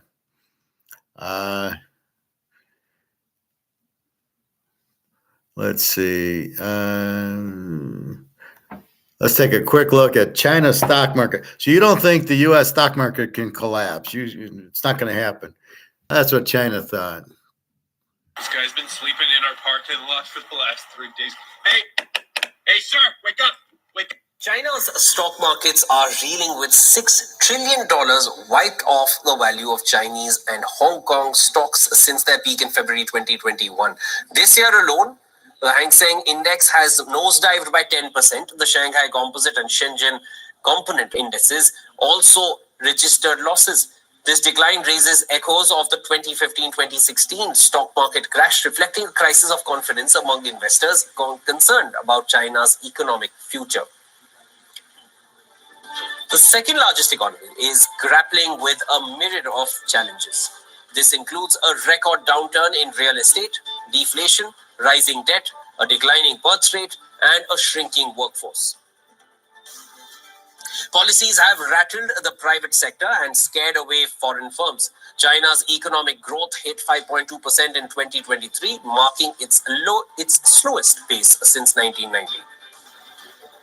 Goldman Sachs analysts note that China is currently trading at suppressed valuation and decade-low allocations across investment fund mandates. As China's stock market emerges as the world's worst performer in 2024, signs of concern from Beijing are evident. Premier Li Qiang has ordered forceful and effective measures to stabilize the markets.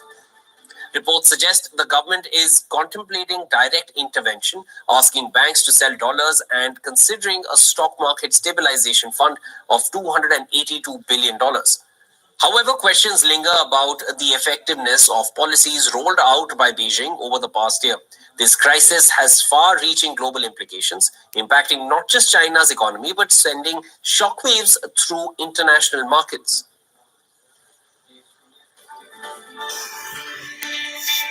So you say goodbye to China. So you don't think our market can crash. Did you think China's could lose $6 trillion? This is one day ago. Now, what they're trying to do is stimulate the stock market. You can't do that. It's a free market.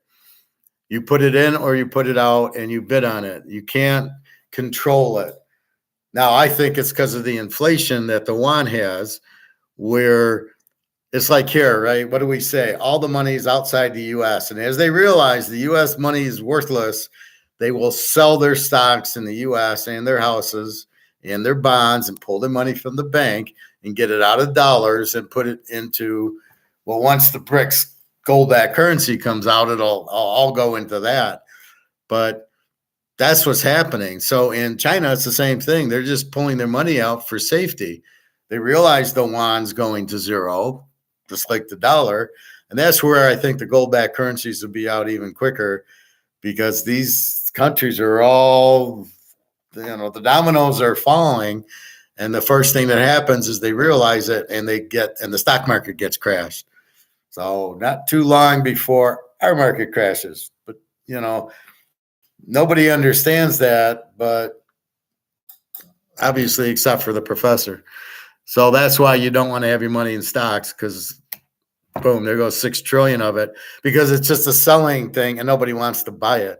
1929, here in China, in Japan, wherever you want to go to, when people panic, the Titanic, when you panic, you just want to get out of it, and they just pull their money.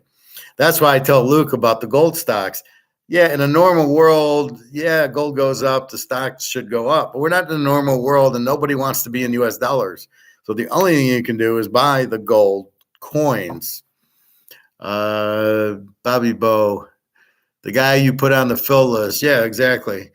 Well, you heard the conversation. I'm saying, how are you not listening to me with your 400,000 in, you got 400 grand, you didn't buy gold with it? What the fuck was that, right? Oh, I'm buying a house. Why would you buy a house in the middle of inflation and a recession in Canada? So that's really what, I couldn't believe it. And so now how much is this house worth now? And it's inflated dollars. So the house, is worth nothing. I'll give you 700,000 Canadian dollars. It's worth 25 cents US.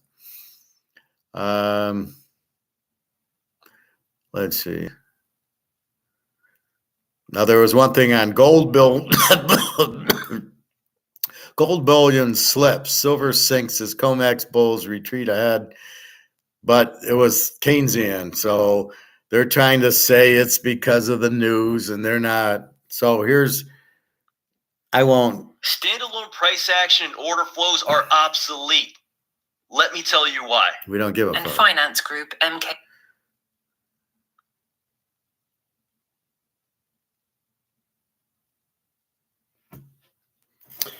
And again, I have to put in my 2 cents. And of course, I call them idiots. You're talking paper coal that's price fixed by derivatives, idiot. So she's trying to say gold's going down. And I'm saying, no, it's not gold going down. It's not the coin going down. It's the paper derivative market going down. You don't even differentiate or acknowledge there's a paper gold and a physical gold. So that's my problem with these idiots.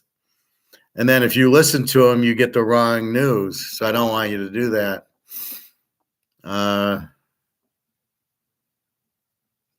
Then there was this thing on de-dollarization that was good, where she's basically saying BRICS will issue $28 billion in local currencies. So BRICS is going to come out with the point of getting out of dollars. So as I've stated, so I've got a euro and I want to buy a Swiss franc. So I got to sell my euro to buy US dollar and then take the US dollar to buy the Swiss franc. I can't take the euro to buy the Swiss franc. And you got this middleman, the US dollar, and that's what they're going to get rid of. So it's going to be euro to gold backed BRICS currency. Now it'll be a choice. You can use the US dollar, you can use the gold backed BRICS currency. And I guarantee you everybody will use the gold backed BRICS currency, not the dollar. And then you buy the Swiss franc with the euro with the help of the BRICS. And see, what everybody says is, though, the U.S. is the reserve currency because there's nobody else you can go to. You can't. What are you going to do? Use BRICS or use euros or Swiss francs or British pounds as the global? They can't. So that's why everything is, when you want to buy different countries, you got to use U.S. dollar. That's why it's the reserve currency. It doesn't mean it's any good. The U.S. dollar is a piece of shit. So you got to understand that. Bobby, Professor, have you ever tough nights of sleep where you only get like 4 hours in? Yeah, well, it depends sometimes, not usually from worry, more so from like I'm laying on my neck and my arm goes numb and I think I'm having a stroke and it's just the pinched nerve or just the way I'm sleeping. Not too often, but occasionally the way I sleep on my bed where my neck might hurt, I sleep on the couch where I get a better angle. But generally I get a good night's sleep. I'm just up late.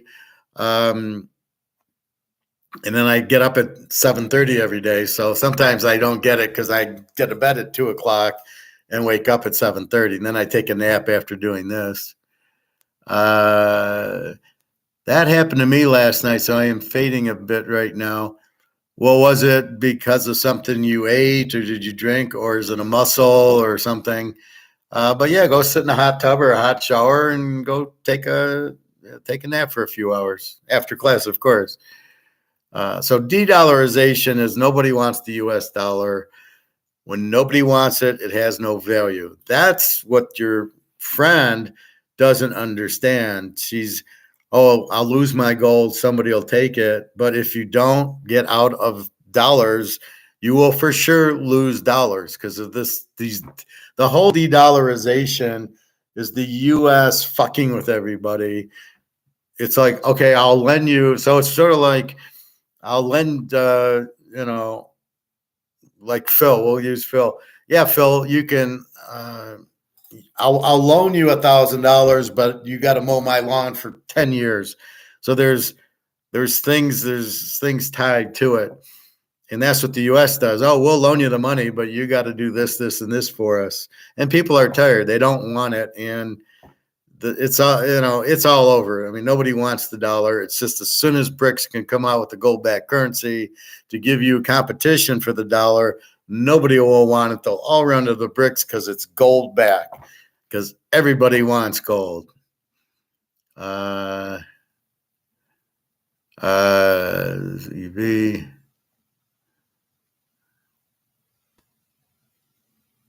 Guy's an idiot.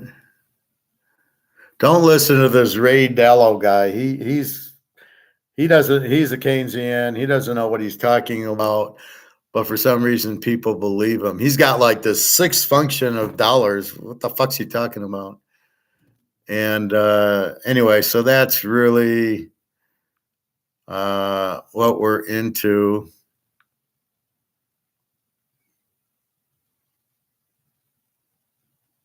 So basically, electric cars are any product that there's no demand for. Why would you make it? I mean, that's just stupid. All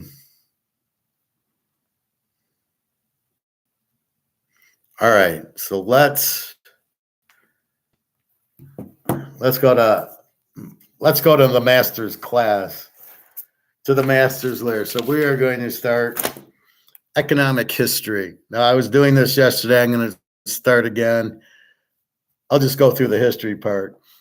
So there was the Roman Empire from 250 BC to 500 AD. So 750 years was the Roman, not all empire, public, which is what we have, which is good money and gold and good laws. That was from 250 to 68 BC, 250 BC to 60. That was the fucked it up. And that's when it went out. They took the gold out of their money. They had corrupt politicians. Remind you of anybody we have now. And so here's the Republic. Low tax, free trade, leaders were elected, free enterprise. Rome grew very quickly, as did the U.S. The parallels will blow your mind. There were two presidents, one every other month, afraid to give one man too much power. Sounds like a good idea. Then Julius Caesar comes around, not Julius Irving, but Julius Caesar. One man got too much power. Nero was very corrupt. He burnt all the wood to put up marble statues of himself. He wanted to build a monument of himself. Jesus Christ. Biden hasn't done that yet. I can't believe it. He blamed the Christians. We'll blame Putin. He debased the currency, which means he took all gold and silver out of the coins and made them all copper and whatever, brass, and it had no value. You have no money, you have no gold, you have no country, you're fucked. After Nero, every other empire inflated the money. All the politicians bought vote. Does that sound familiar? Yeah, that's what's going on now. Rome became a welfare state. Does that sound familiar? Because that's what we got now. Diocletian was an empire guy. He wanted to stop inflation, divided the empire, and the inflation, put in wage and price controls. It destroyed the Roman economy. Not what you want. So just learn from the past. Then you have Constantine the Great. He moved the capital, Constantinople, Turkey. Oh, maybe I can find some Roman stuff there. He issued a gold currency. How about that? He goes to gold. In the East, he took them off the price controls, no war, big government, kills the economy, and got rid of the welfare state, and it was very prosperous. So it's very simple. Just get the government out of the way and go back to gold, and that's the only way the U.S. can survive at this point.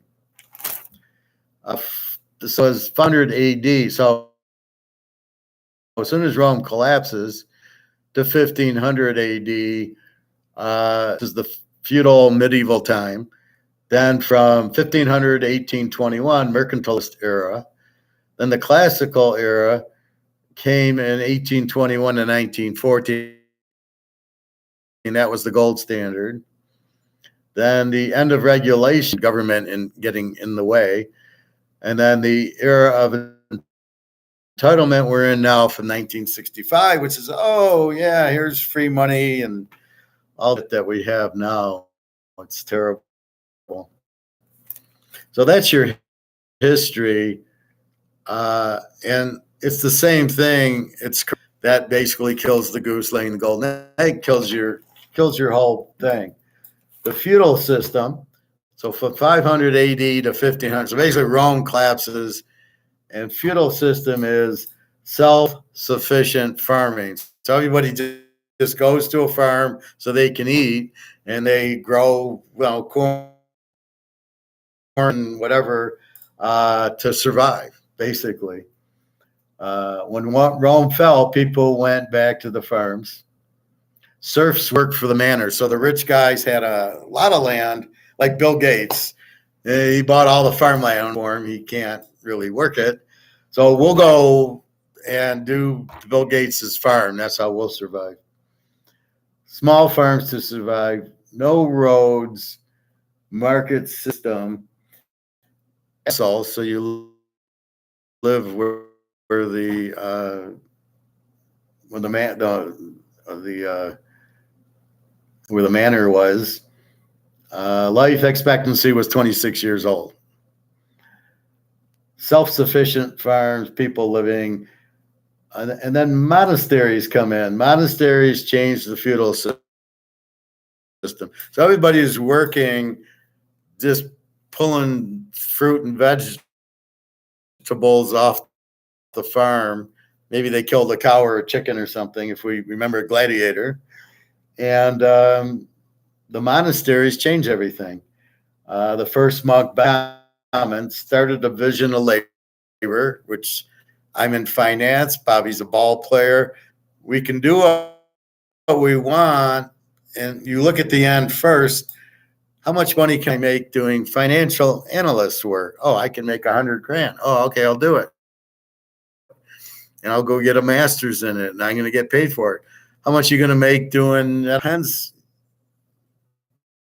what the market is. That's what your division of labor should be, something you enjoy, because you're going to do it a lot. Scientific farming, food production up, food prices down. Preserve classical learning, books and reading. Latin was the language of trade. It was learned science. Universities started machinery, clocks and windmills. Markets fair. So there was like the common market where everybody would bring in their different foods and you could buy them. No social problems, worked for housing. Monasteries broke down the feudal system. The Crusades found out that the standard of living was better with monks. That's how you got rid of the Crusades, which is basically knights and the Round Table and all that. Golden capitalism starts in northern Italy, Venice, beginning of modern production. Industrial revolution started. Production lines, a ship a day.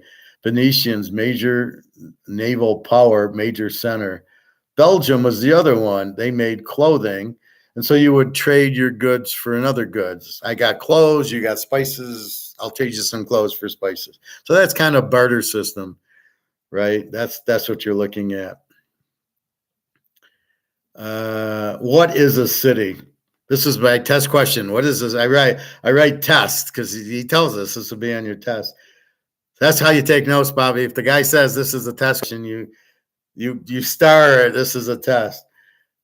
A city is three things: a wall for protection, worship, a place of worship, and a marketplace, trade and exchange.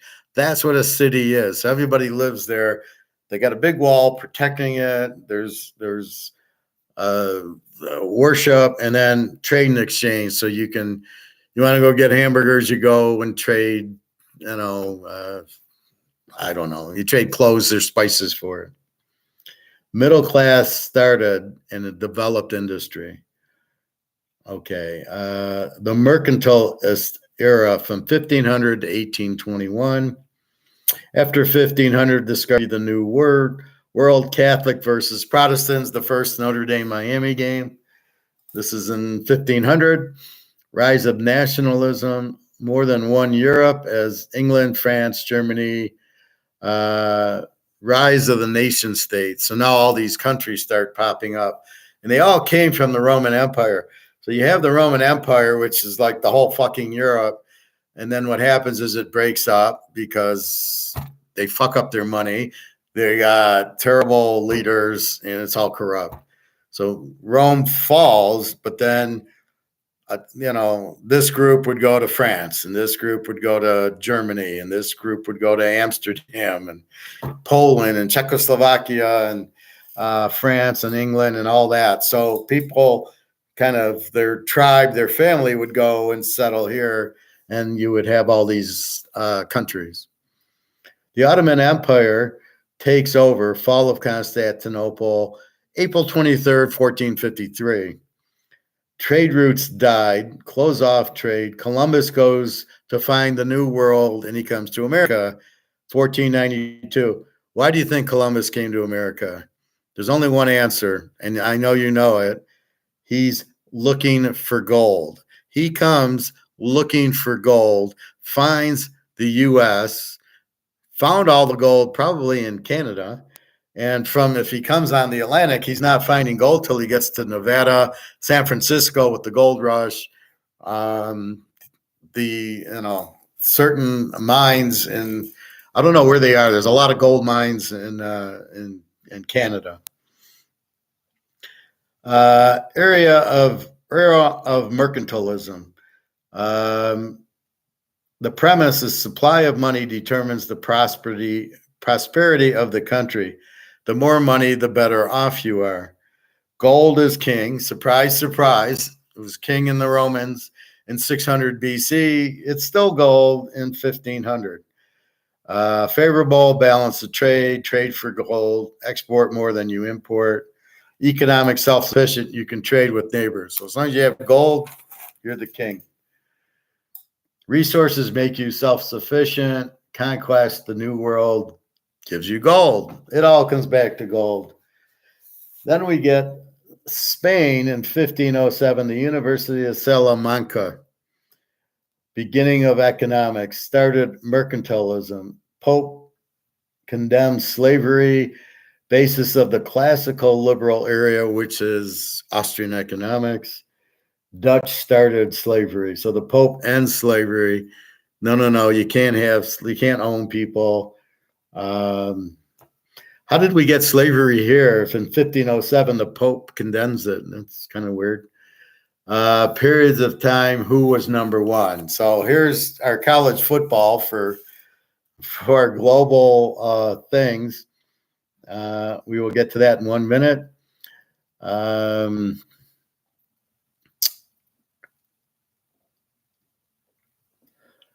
So here's what university said. Mercantilism is like socialism, where the University of Salamanca was not mercantilism. Mercantilism is state control. It's communism. So that's how it was. The state controlled everything, and then we got into the free market. And that's the University of Salamanca. And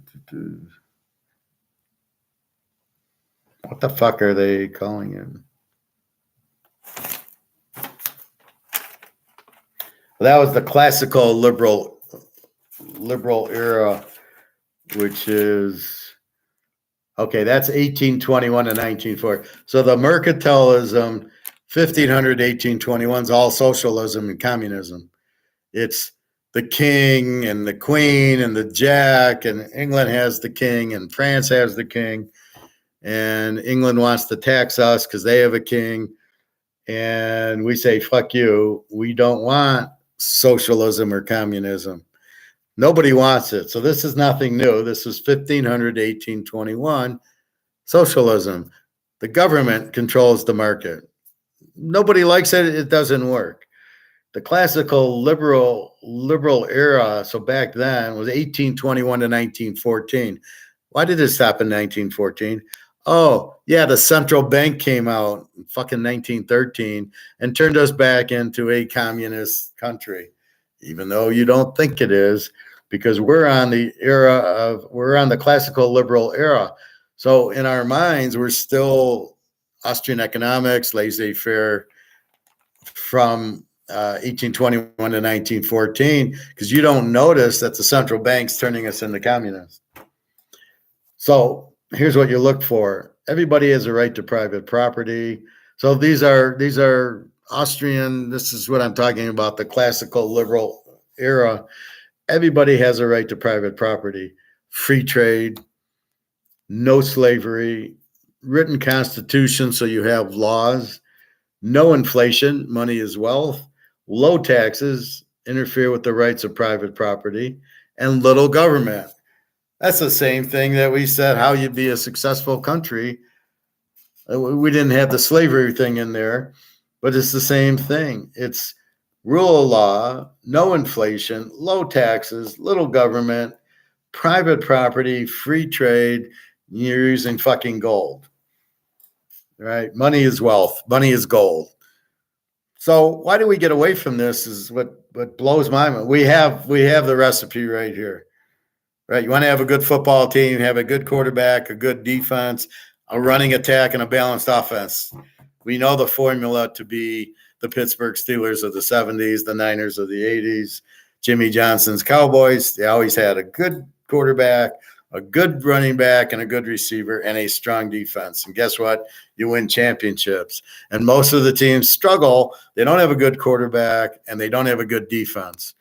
So when I look at the Lions now, I go, well, they don't have a good defense. You can't win without you've got to have the four puzzle pieces. So they got Goff, who's okay. He's no Mahomes or Burrow. You've got a balance. You got a good running back and a good receiver, but you lack the defense. Kansas City, Mahomes, Pacheco, Kelsey, and a strong defense. Baltimore lacks the quarterback, who's a running back, and then no balance. They don't have the receivers. They don't have the passing offense, and they have the good defense. So they're missing. This is why Baltimore you can never take seriously, or Buffalo, the quarterback runs too much. You need a running attack and the quarterback to pass, not the quarterback to run. That takes one of the dimensions away and stops you from winning. The Niners got it all. Purdy, they got McCaffrey, they've got Deebo Samuel and Kittle and those boys, and they got the great defense. So it's Baltimore and Kansas City are the closest thing to what you need to win the championship. Cincinnati has it with Burrow and Chase and a good defense. So that's what I look for when I'm looking for a team, and I call them an A team. This is what I'm looking for, and that's why I always look for balance in college football. All of a sudden, Kansas is running for 200 and throwing for 200. I go, I'm betting them, and that's where we win a lot of money is finding the Kansases and the Kansas State. Mercantilism is state control. Inflation kills Spain and France and England, Amsterdam, and everybody that used to be number one, and Rome. Holland is the number one power in 1600. So 1500, Spain's number one. They're the Alabama of the 1500s, and they win all their national championships, and then inflation kills them. They printed too much money, got rid of their gold. Funny how it keeps coming back to gold, right? Then Holland's the number one from 1600 to 1650, which is Dutch, which is Amsterdam. The world's shippers, they hauled freight, natural law school. Amsterdam, the world financial center. New York, the Dutch East India Company. We've all heard about that. And of course, inflation killed them. Then France takes over. They recruit, they get a good defense. They're the number one power from 1650 to 1789. They go 139 years winning football games. France, culture center, France, language of the world, computers, world's largest population, science is number one. So as you can see, it switches from Alabama to Clemson to Georgia. Who's next? Now, how does France become number one? Physiocrats, they adopted the idea of the school of Salamanca. That's the key to Austrian economics. natural resource wars to become financially independent. 1776 rolls around. So France is there from 1650 to 1789. And we all know what happens, who takes over. Well, actually, the Brits take over, but we're there also. We're now like number 2 or number 3. So 1776, the U.S. fought England over mercantilism, socialism. Yes, the Revolutionary War in 1776 was fought over the king and socialism. We didn't want the king to rule us. We didn't want the government to rule. We wanted free independence. Say's Law, Austrian economics, Adam Smith. So U.S. fights England over it. We're a live dog, and we cover. U.S. arguments, Salamanca, natural law, physiocrats. All these ideas crystallized the U.S. today until 1914. So we are on the gold standard. We have very little laws. We have too much power. We have a president elected, not a king. And there we go. And so we're not number 1 yet, but we're getting England's number 1. We have 4 revolutions. We have the Industrial Revolution, where the steam engine comes in, mobile power. Now we can go faster than a horse in a train. July 4, 1776, we have the American Revolution, as I said, U.S. independence, so we can have free markets and Austrian economics and get away from socialism. The government was local and limited. King is not law. Everybody wants freedom. So it's amazing how everybody wants freedom. We all want gold. We don't want anybody telling us what to do. We want fair laws. It's the same over and over and over. Who wins and who loses, right? Adam Smith writes The Wealth of Nations, and I guess this is 1776. Smith takes the ideas from Salamanca and creates a system. He takes on mercantilism. Money is the source of wealth. He says production is the source of wealth. So they think the more money you have, the better it is. And he's saying, no, the more productive you are, you make more money, and it keeps building and building and building. So production is the source of wealth. More efficient the division of labor, the more production the people will be. So if you're a manager and you tell the workers the best way to do it, you're more productive than just some guy doing 15 steps, right? I'm gonna nail the nail, and then I'm gonna take it over here, and I'm gonna nail this in, and I'm gonna attach the fabric, and so you have a manager saying, you do this, you do that, he breaks it up and he makes them all more productive. That's what the division of labor does. Adam Smith, The Division of Labor and Productivity, Doctrine of the Invisible Hand, my favorite. I hate when people argue with me about the invisible hand. They don't know what the fuck they're talking about. It pisses me off. People should be free to make money by producing what the people demand, by self-interest. So what are you interested in? You want to be a football player? You want to be a baseball player? You want to make whiskey? You want to bet football? I happen to do a lot of it. What is your interest? And go make money with your interest, which is what I'm doing here. Although I don't charge for this class because I want people to learn and let them teach and let them learn. That's my goal, not to charge to listen to my class. Now I charge for the bets because that's only about 10 people in the world can do what I can do with football, but this is different. So the doctrine of the invisible hand, people should be free to make money. I think I did that. Producing what the people, the self-interest. So as the supply goes up, the prices drop, which we know. I mean, we see it with money, unfortunately, as the supply goes up, it's worth less. If you keep the supply low, 50 count, it's going to be worth more. Best way to spend wealth, productivity increases, prices go down. So if you can build it faster and better and keep the supply high because people demand it, you keep the prices low. Best for the public. That's where we come into the argument of the communist socialist versus us. What we're doing is best for the public. Who's the idiot now, Biden, what all these elitists want is communism. They want to be in charge and they want to control everything and tell you what to do. We're going to make electric cars and you're going to buy them. And that's it. We're not going to make no more gas powered cars, only electric cars. That's not what the invisible hand is. The invisible hand is we don't want it. Don't make it. We want to drive our Camrys and our Mercedes and our Audis and our Fords and our GMs that we pay 25, 30,000 for because that's what we can afford. And they're fine for getting us around. That's what we want to do. We don't want to get into, where you're telling us what to have. That's the problem.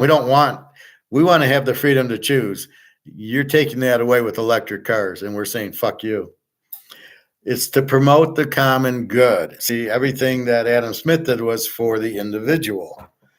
The economy is automatic, so it'll fix itself to get the fuck out of the way. Laissez-faire. People don't understand that. Laissez-faire economics, they don't think it works. Oh, you got to regulate that. You can't have it. It's leave it alone. Laissez-faire is leave it alone. Keep government out of the fucking way. Prices will drop. Standard of living will go up. Free trade. So when I talk laissez-faire economics and I talk invisible hand, these are very, very good things. People don't understand them. Can't understand how we cannot have regulation. Oh, no, we got to have the government telling us what to do. Look at 9/11. Now they started forcing us to take off our belt and shoes at the airport. I mean, I've never heard of a plane crashing from somebody taking their belt off and whipping the propellers on the plane. So it makes it where we'll have this big crash, 9/11, which will we need regulations. The planes flew in because you didn't have F-14s out there. What do you mean? So what kind of regulations? Nobody was doing their job. You planned it all. It was a gold robbery. So this is the problem. When something blows up, they'll say, oh, you need regulations. The stock market crashed. That was because of inflation in the 20s. And then you did a tariff, the Smoot-Hawley Tariff Act, which created the fucking stock market to crash because you raised prices on tariffs, which means that everybody made less money and then people started selling their stocks. But it only lasted 6 months and then it was fine. But what does FDR do? He keeps it going. Who was FDR's finance guy? Keynes. So we got a Keynesian running it saying, well, no, you got to build roads and build dams and tax people more and take the gold out of it. We don't want gold there. We want to be able to print as much money as we have. And that's why the Depression lasted. It was because of FDR and these stupid socialist policies. Now, the stock market, it crashed in 29 and it was back in 1929. It was a 6-month thing. A normal adjustment based on the government doing the Smoot-Hawley Tariff Act. Tariff is a tax on imports, so it makes the cost go up, which of course slows the economy. So if you got stocks, people, it only went from like 290 down to like 29. And then in the 6 months, it was back to like 250. But of course, they'll make it look bad. Oh, we need regulations. We need what do you call it? Welfare. We need food stamps. We need social security. We don't need social security. Just stop taking my 15% out of my fucking paycheck, and I won't need to retire. I won't need social security to retire. Just leave me alone and stop taking my money. And then the way it is I pay somebody and somebody else pays me and everybody's paying somebody else. Why don't we at least put it in our own account? Put it in the professor's account, and then I'd have $500,000 and I could basically retire instead of doing it this way. So that's laissez-faire. Leave it alone. No government. Prices will drop. Standard of living goes up, which is what we all want. And it's free trade. Revolution number 4 is the communist revolution. So revolution, the Industrial Revolution, the American Revolution, Adam Smith Revolution, the Wealth of Nations, laissez-faire, invisible hand. And then Revolution 4 is the Communist Revolution, 1776 to 1989, I guess. 1989-90 in Bavaria. Communist Revolution. Isaac Weishaupt, he systemized things. End of private property. This is Plato, so we don't like Plato. End of private property, no family influence, no religion of God, and no monarchy. The state runs everything. And that's what we have now, right? They don't want us praying. Private property is basically gone. They're making things so expensive. No family influence, all those divorces, and no monarchy. So don't have a family. No. We don't want you married. We don't have a family. And then you're going to just rely on the government. We'll take care of you. Why the fuck do we want you to take care of us? We'll take care of ourselves. That's what we're learning in Adam Smith, the invisible hand, the laissez-faire economics. We'll do everything. Just get the fuck out of the way. All right. So Plato, but you would listen to Plato and you go, wow, Plato said this. He's a fucking communist. He's not good.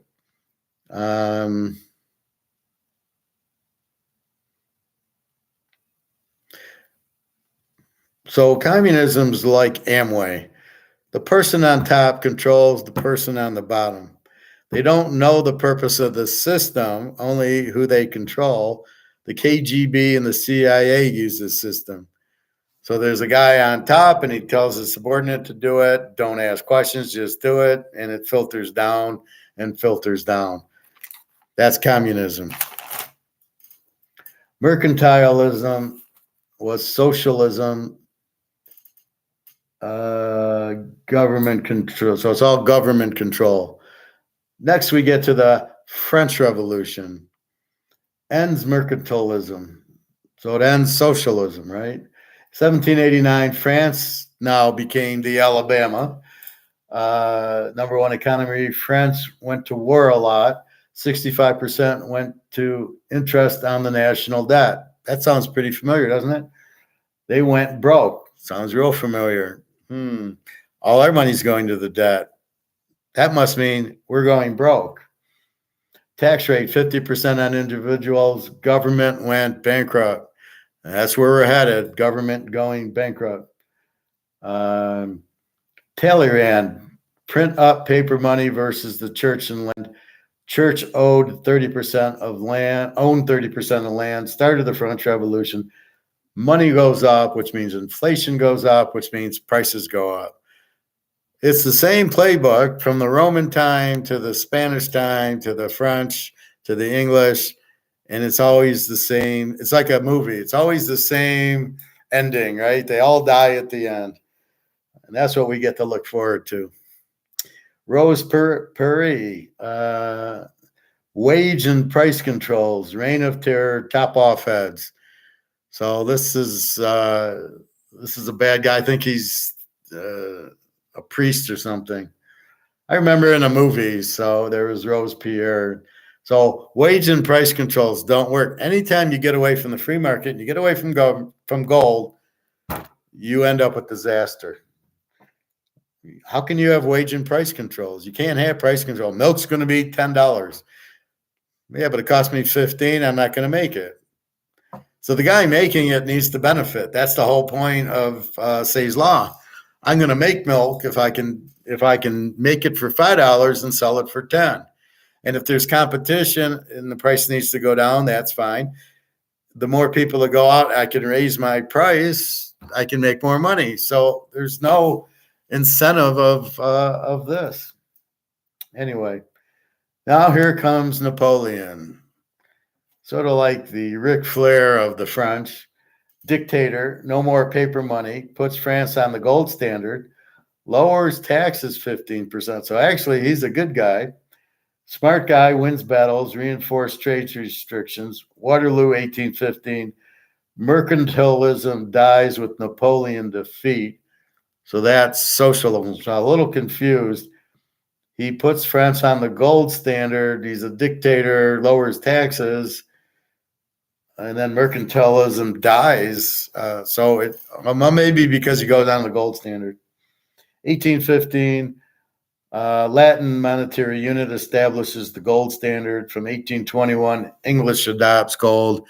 And guess who's the number one power? With the gold, England now is the Alabama, 1821 to 1914, age of classical liberalism, which is free trade, everything we say. They adopt Adam Smith views. Funny how everybody adopts Adam Smith views are very successful. The U.S., 1776, England in 1821. They adopt Adam Smith views. 1830s, they outlaw slavery, adopt free trade, rule of law, adopt the gold standard, laissez-faire economics, and low taxes. Standard of living goes through the roof. Longevity goes up. So instead of dying at 26, you live a lot longer. No world wars during this time. Amazing. First power not due to military, but due to industry. Held 1/3 of the world. Strongest navy. Only property owners voted. So here you go. Oh, let's go to gold and limited government and free trade and low taxes. And we prosper. How amazing is that? Every fucking time. France, England, Spain, they all do it. Rome, and then they grow and they become powerful. And then some idiot says, you know what? Let's get off of gold and we'll print, and then we can be tyrannical and we can abuse our power and start killing people. And it's the same thing. It's the same movie over and over and over. Pedro Martinez, the NFL is rigged. Ravens winning the whole shot. Eric. Bobby Bowes sleeping, I think. Well, Pedro, I would agree the NFL is rigged to a point. Much like wrestling, we know Ric Flair is going to win or Hulk Hogan's going to win. Ravens winning this whole thing, I don't think if it's rigged, the Ravens would win. I think Kansas City would win if it's rigged. I don't think they want Purdy. They don't want the Lions. So they got to want Mahomes. You want Mahomes in the Super Bowl. So I think that's where it goes. Okay, so English strategy, 3 parts. Strong Navy, financial stability, and divide Europe. Keep all countries fighting themselves. No other number one power. London was the world banker, bought London bonds. London bought bonds from around the world. This is how London becomes number one, right? They have the Navy, but they're an island. They need a Navy, but not an army. France had the number one army back then. As I said, to become a financial power, low taxes, free trade, rule of law, gold, and good communications, which is sort of like what we set up there. Adam Smith's view. So this is all Adam Smith. He's got it, knows what to do. He's the man. Why we don't listen to him? It's just fucking insane.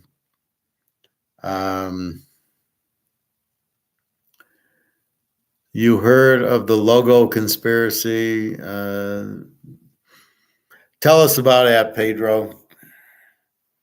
The logo conspiracy. That's a new one.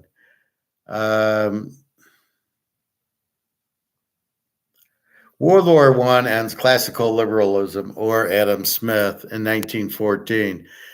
At the same time, we go to a central bank. From 1914 to 1965, in inventionism era, government intervenes in the economy, which we don't want them. We want the invisible hand. Get the fuck out of the economy.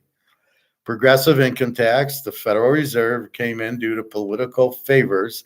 Some groups favored over others. So you got J.P. Morgan with their monopolies. Government tried to regulate the economy instead of leaving Adam Smith alone. Spanned by 2 wars and the Great Depression, government expanded but never shrank. Benefit with contribution. 1965 to present is the era of entitlements. LBJ started this, entitled to the benefit, healthcare, essence entitled to benefit without contribution. So you just get money, but you're not doing anything. And the government's paying you. This is the problem. President and Congress are just fundraisers.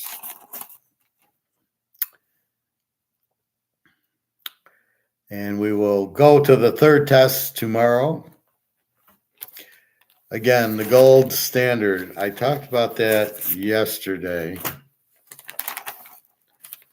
Let me try to find that. I do. I even got the Smooth Harley Tariff Act, 1929. Okay, so let's go back to what is the gold standard exactly?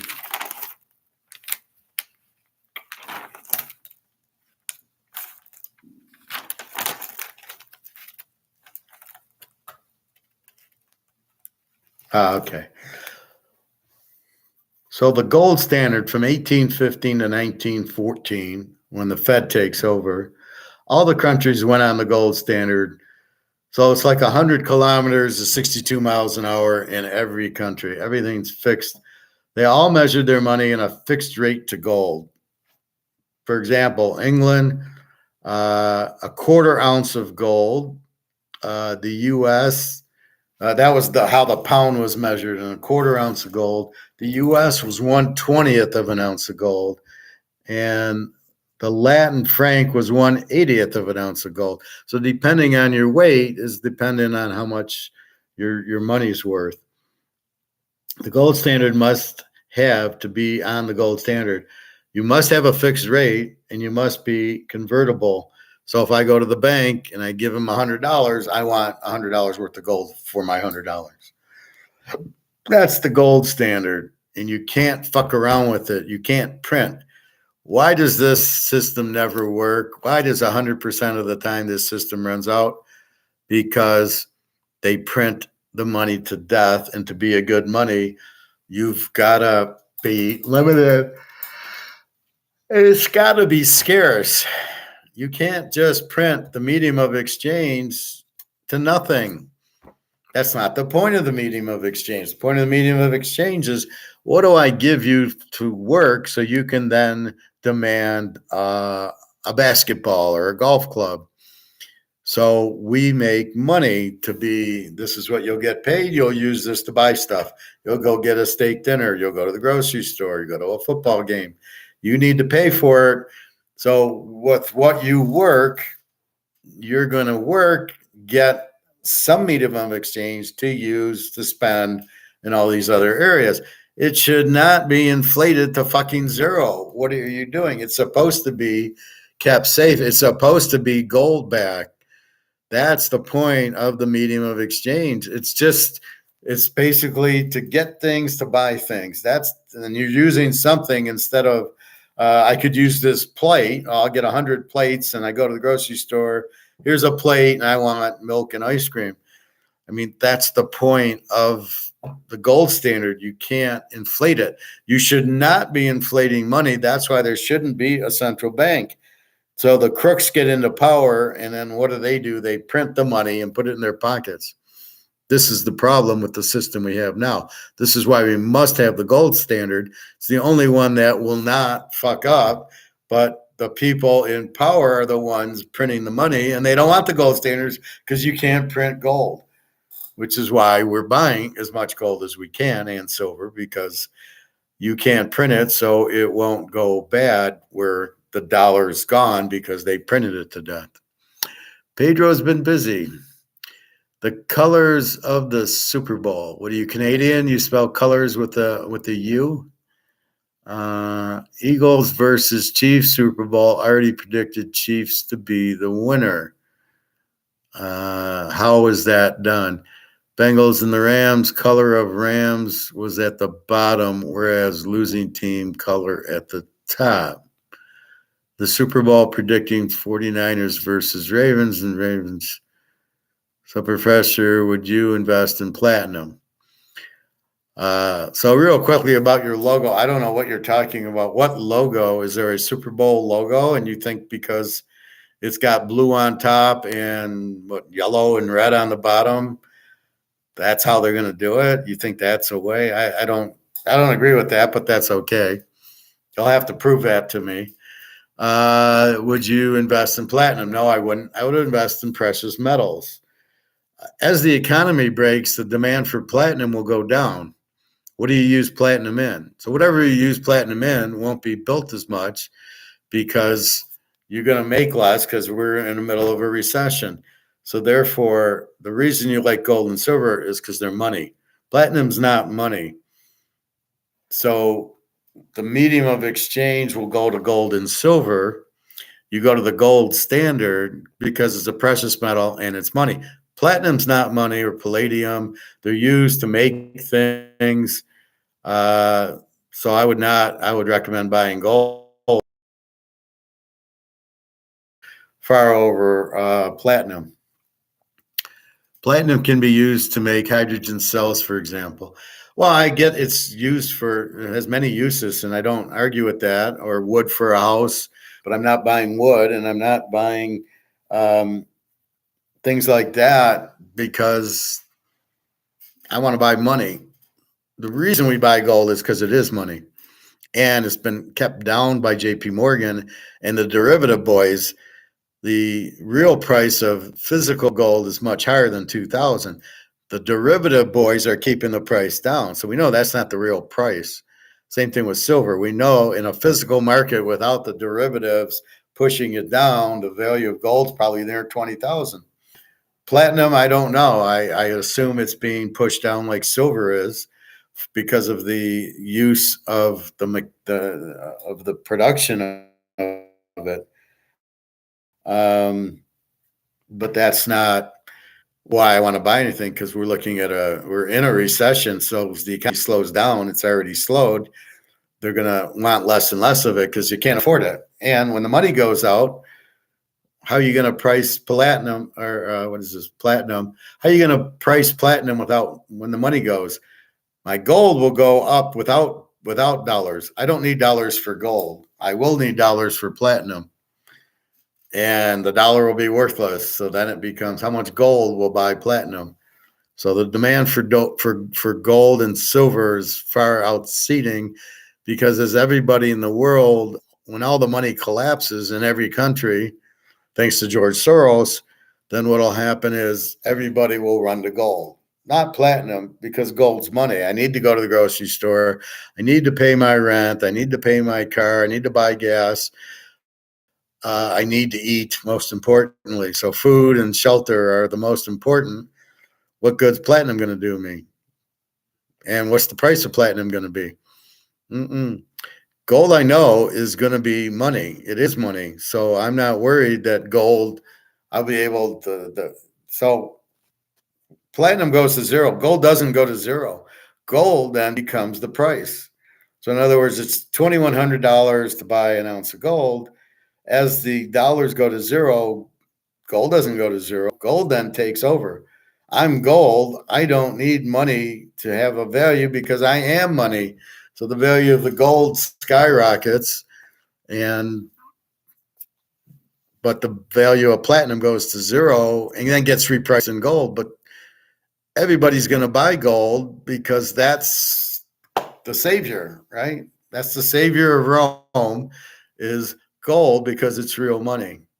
And you got a whole world needing money and they're all going to buy it. And that's why they're not telling you because they don't want you to protect yourself. The government wants to protect you. We're going to have whatever. They'll have to come out with a new currency, but if it's not backed by gold, it'll be worthless. Only a new gold-backed currency, and guess who's doing that? Russia and the BRICS are coming out with the gold-backed currency to save the day, and that's what you'll want to get into. But at first, you want to get physical gold coins, not paper, not ETFs, not IRAs, not stocks, only physical gold is what you should be buying. Everything else is a Ponzi scheme. You buy ETFs, you'll never get your gold. Never. So let's see. Platinum's uses, okay. In other words, would you trust digital gold or physical gold? Physical gold. There's no digital gold. That's not real. I don't think anything in the digital area is real. So I showed you this video, which I can't show because I'll get blocked.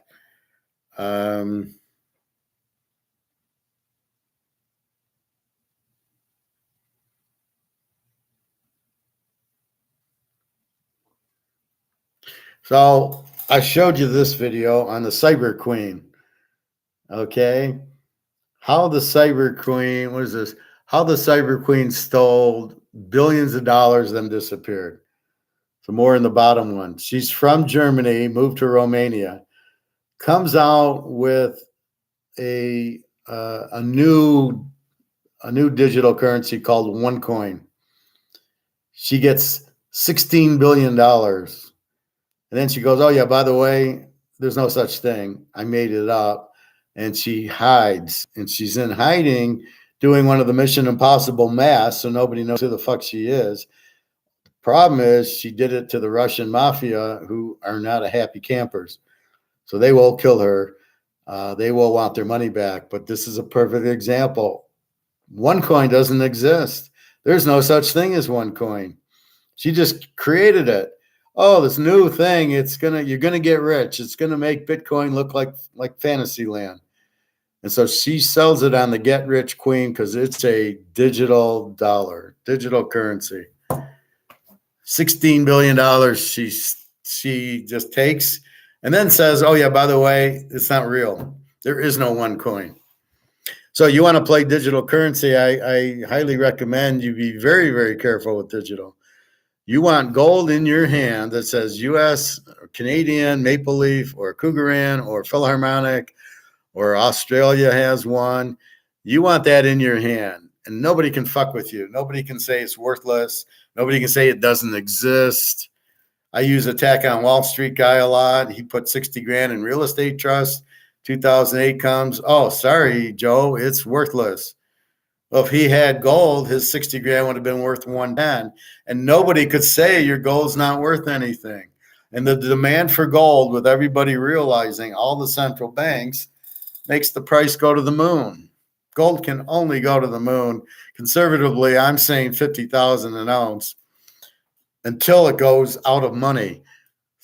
So that's why money's still there. The money's going to zero.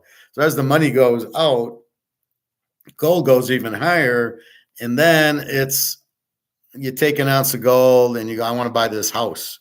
And the guy takes it because there's no other form of money and he wants to eat. So he wants to feed his family. He'll take the gold coin for his house. And that's what you'll end up doing, is using gold as what it's supposed to be, which is money to buy things. And the price will go to the moon because the demand, it's very little supply. There's only 255,000 tons of gold. And so but you got to get the coins. We can't afford tons. It's 32,000 ounces to a ton. I can't even do the math on that. 32,000 times, let's call it 2,000 is what, 64 million or 600 or 64 billion. I don't have that kind of money, unfortunately. Maybe I will later. But that's why what you do is you buy the physical and you just hold it, and everybody will go to it, and it will not need dollars. But it'll always be weight. So 1 ounce will be worth X, and that price will keep moving. And the more people demand it, right now, all the central banks are buying it. So there's not as much left. There's 255,000 tons. Well, Russia, China got 100,000. The central banks in Europe, Asia, Africa, and everywhere else probably have close to another 60, 70,000 tons. So that's 150, 60,000 tons of the 250 leaves you 100,000 tons, of which I got my 60 ounces, and everybody's got ounces here and there. Then there's these shipwrecks and everything else. So who knows how much is really left? Not that much. And they're trying to control the price that they can't do. So that's really what you're doing. So when you want to get into precious metals, gold and silver, which are real money in the Constitution.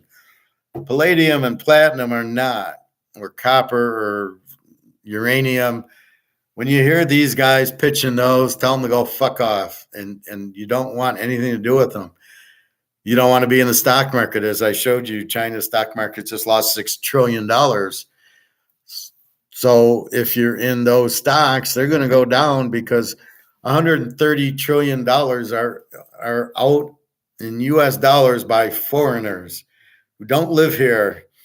Call them Japan, China, Russia, Germany, Italy. All these people own stock and houses and stuff in the banks in the US. As they learn the dollar's going out, they're going to pull it. So if they sell all their stocks, the stock market crashes. Your uranium stock won't be worth shit. Good idea, but it won't be worth shit. So you got to be very careful with this.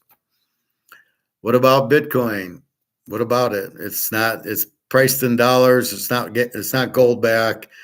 To me, it's a penny stock.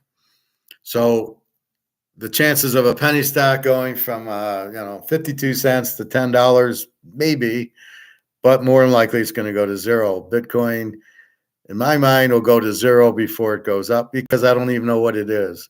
It's a digital dollar. Is it any different than the crypto queen scamming 16 billion and Bankman-Friedman scamming everybody? Listen to it. These are scams that are happening because they're digital. So all you can do is say it's digital, and I would run away. I don't own any of it. I heard about it when it was back early, and I said, what is it? It's not money. It can't be money because it's not acceptable, and there isn't anything. And everybody's, well, how about a credit card, debit? Well, it's back to your bank. I mean, if I use my debit cards because I got money in my account. And so it's not digital, it's electric. And the same thing with the credit card. The credit card is electric. Okay, you bought something for $1,000, you got to pay it back with cash. So you can, it's not digital. So basically you got the Bitcoin in a get rich quick scheme. Everybody in Bitcoin, nobody wants to sell it. They're all thinking it's going to go to $1 million. And so I ask, why? Why do you think that? You can't answer me because you have no idea. Is it supply and demand? You have no idea. Who's controlling it? Russian mafia. That I can tell you. So if you want to be in bed with the Russian mafia, good fucking luck on that. I have better things to do. I'd rather be in gold. At least I can hold it. I can go to the coin store down the street. Here's a 1 ounce US gold. He takes it. He gives me 2,100. In the future, he'll give me 21,000. Not a price. He knows what it is. He'll accept it. Bitcoin, how can I give it to him? You cannot buy my football picks with Bitcoin. I won't take it. I don't know what it is. I don't know how to get it. I don't want to know. It's a Ponzi scheme. So I'm very leery of that. In my opinion, you can't tell me how the price goes up. You can't even tell me what it is. It's digital. It's not anything I can hold. I don't want anything to do with it. It's Madoff at his finest. Never heard of this woman. Yeah, I do a lot of digging. This is 3 months ago. She did that. So if you type in crypto queen, it's called OneCoin, and it doesn't exist. So if anybody wants to sell you OneCoin, run fast. She's a German who was in Romania. So another German thing. Professor, when you talk about digital gold coins, which coins you are? I'm not talking digital gold coins, only physical. There's paper. I think what you're understanding is it's not digital, it's derivative. So when I say derivative, it keeps the price down. It's called paper gold. and it doesn't exist. I only take the coins. So you only want to buy the coins. You go to the coin store. So I'll show you what you want.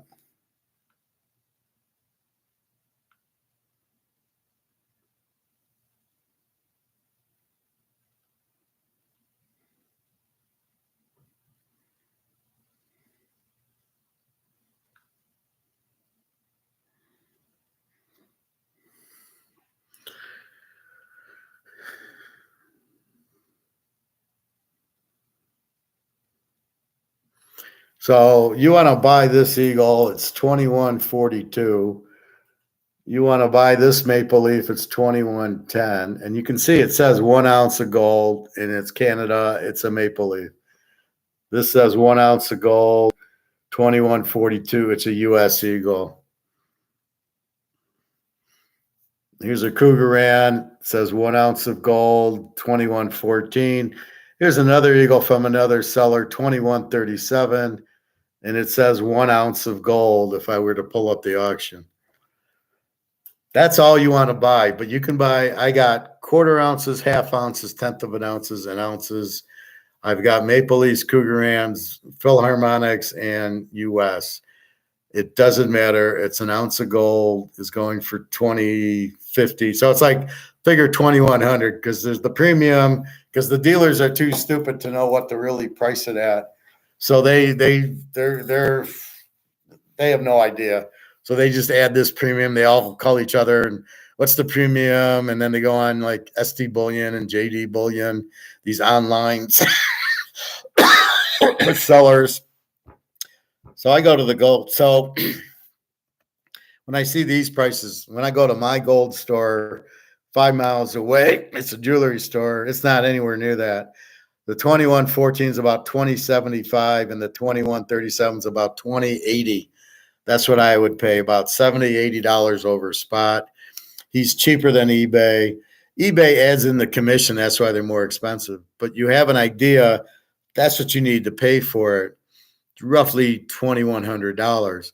There was a scam, not a scam. People were getting into gold IRAs and they were buying. So they wanted to get into them to get out of their gold, their stock IRAs into the gold coin IRA. And they were selling them for $6,000. And somebody thought it was a scam. I said, no, these people are idiots. If you would just come to eBay and see they're $2,000, why the hell would you pay $6,000 for them? That's the problem with the consumer then. If you are too stupid to look up eBay or call around or go on JD Bullion or SD Bullion and see the prices are roughly $2,100, why would you pay $6,000? It's not a scam. You're a fucking idiot.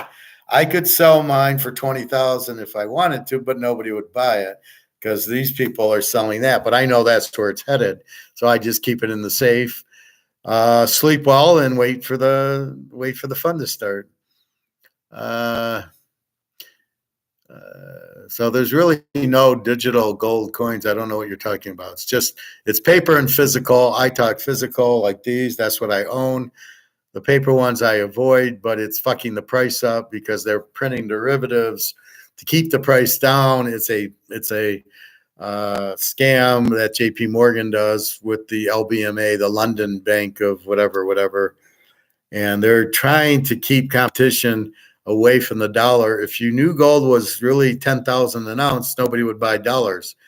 And the Ponzi scheme, our banks and Wall Street are the Ponzi scheme. So if you take $100,000 and you go to a bank or Wall Street and you go talk to a financial advisor, stockbroker, he's going to put you in a paper product. He's going to put you in a money market or a CD or a real estate trust or a stock or a bond. Well, how about gold? We don't get commission on gold, so I'm not going to even suggest gold to you. They probably own gold, but they are salesmen, and it's their job is to sell commission products so they get their commission. That's how they get bonus. So they are never going to talk gold with you. I don't know why gold doesn't have a commission, but I guess it's because nobody really monitors it. Comes out of the ground, somebody has some. I go to my jewelry store. Here's $2,000. I get an ounce of gold, and I'm tap dancing all the way home because I just bought a $20,000 ounce of gold for $2,000. That can't go down. I have no risk in the portfolio. So when you're looking at no risk in the portfolio, there's the only thing with no risk in the portfolio are as physical gold that when you leave, it's in your hand into your safe, and you just sleep very well at night because the dollar's going to zero, and you're going to be like, well, that means gold will go up, so I'll do okay.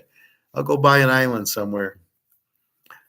Sorry, I meant physical coins. Which coins you were referring to? Yeah, so those are the coins. You're welcome, Pedro. Do you trust silver coins? Yeah, as long as they say silver. There's a silver here. So this one here, it's a Buffalo. It's a U.S. It's $31.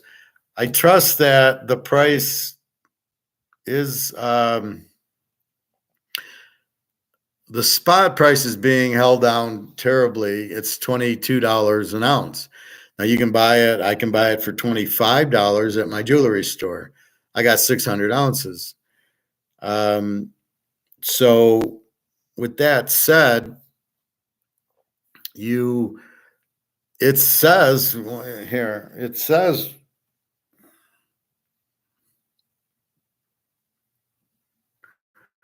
so it says 1 troy ounce, $9.99 fine silver.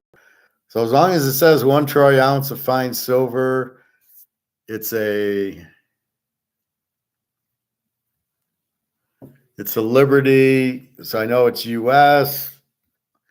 As long as it says that, I know it's 1 ounce because I always want to know the weight, and I want to know it's $9.99 fine silver. So as long as it says that, so this is a bullion. There's also like the gold. There's the dollars. So this is the eagle. Well, in the eagle, it's also in silver, and Cougaran silver, Philharmonic silver. Like Bobby likes he diversifies with different silver. I diversify between the Eagles, the Philharmonics, the Maple Leafs, and my Cougarats. That's how I diversify my portfolio. Mostly gold, mostly silver, and the different little things. Diversification. So I found these two little gems. The Montana's still 125. This is his rookie card. So you don't think there's value in cards? 125.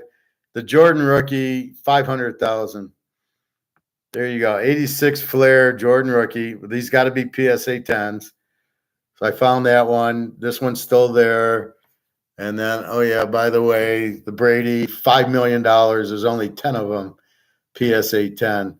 So if you don't think cards have a value, it's always, where's the market? It's the demand. And Montana and Jordan. And then here's a Mickey. This is a PSA 9, 1965 tops, 60,000. Not a PSA 10. I would imagine a PSA 10, you add 2 zeros to it. So it'd be like probably $6 million for a PSA 10 Mantle 65. And the rookie card's what, 52. So keep that in mind. So if you don't think gold's got a value, do you seriously think the Montana rookie at 125 is worth more than an ounce of gold? I say bullshit. That's where gold will go once they get COMEX the fuck out and the price fixing the fuck out. You're going to see gold rise, and I guarantee it goes over the Montana card, or at least for sure over the Mantle PSA 965 at $60,000. So people will pay for protection, and as far as I'm concerned, the Mantle card is as safe as you could get as the Montana rookie is. You have no risk in that. You're going to make a fortune on it. Bobby Bo, Professor, I see Pedro Martinez is here. I remember rocking him over the right field wall in Fenway.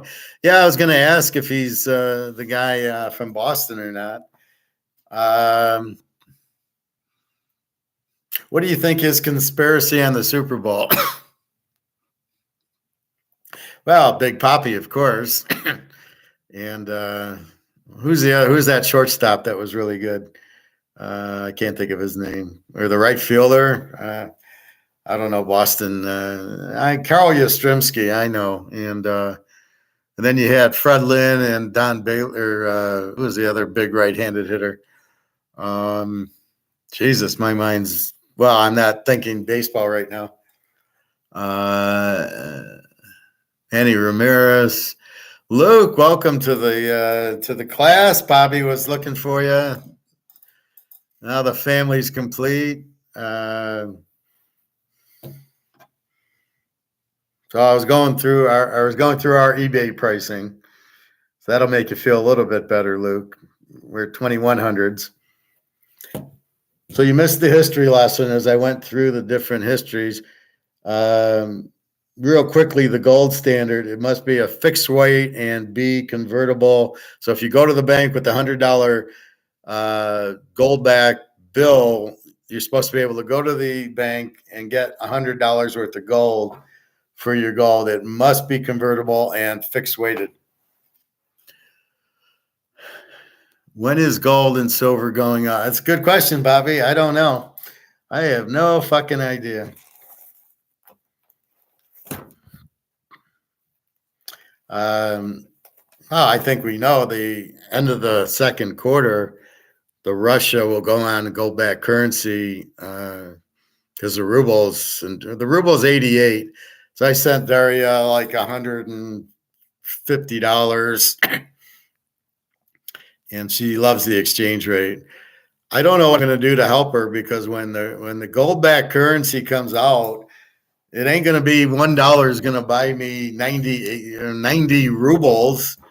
I'm going to need $100 to buy 1 ruble. So I don't know what the hell I'm going to do then. This will be very interesting.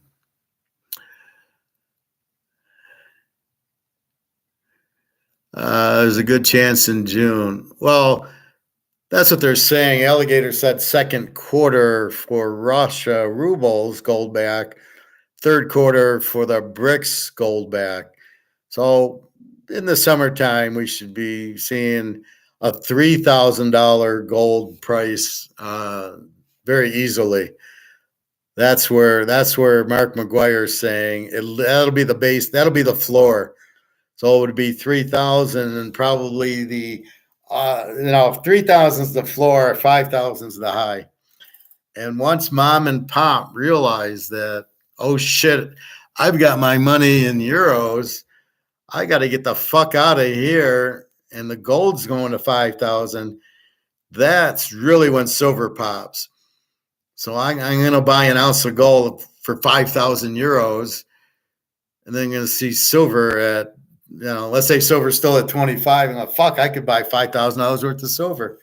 And then it gets broken, and then the market price, like gold, will be a physical price, which is what we've been waiting for. And then silver will follow right along, and they'll go, fuck, I'll buy silver. It's so much cheaper than gold. It's still money, and it gets me out of the dollar. So that then takes me to $500 to $1,000 silver, because now the demand, the cat's out of the bag. Once they see gold at 3,000, the cat's out of the bag, and people will go, oh, we've been made off into thinking gold doesn't have a value. And you're even more made off thinking your dollar does. That's the funny part. This is the funny part of the joke, is people think this still has a value. This has no value. So tell your friend, Bobby, that if you keep it in this, tell her it's like an old car, right? You bought a car for $30,000. You bought a Camry. You drove it 500,000 miles. What's the value? 1,000, because it depreciated down because you used it. Just explain that's the dollar. That it's worthless. So her risk is holding dollars, not worry about gold getting stolen from her or whatever. And tell her not to put a sign up that says, I have gold. I mean, what the fuck? Nobody knows you have it. Nobody is going to be breaking in and trying to get your shit because nobody knows you have it. So if you just stay quiet and don't tell anybody, that's the hard part. Don't tell anybody you have it. That's who's going to steal it from you. You tell your friend, and next thing you know, he's the one stealing your gold because he's going to get desperate because he needs to eat. So you can't tell those type of people. You got to keep it in the circle here. And that's it. You can't tell anybody that would know where you live or anything about that. So when I tell people at the club, nobody knows who I am or where I live. But that's really it. Is that's what you're. You got to be very careful on that. So tell her not to tell anybody, or don't tell anybody where she lives. And if you're not comfortable with a safe in your house, then go buy a safe and get a U-Haul little box or a box at the airport and put it in there, and you have the key and don't lose the key. So it's sort of like Bitcoin there, where you have that 20-digit key, and if you lose it, you lose all your Bitcoin money. So don't lose the key if you put it in the airport or you put it in a U-Haul storage bin, your gold. Now make sure you're careful with it. But I think you're safe in the house. You're safe. Just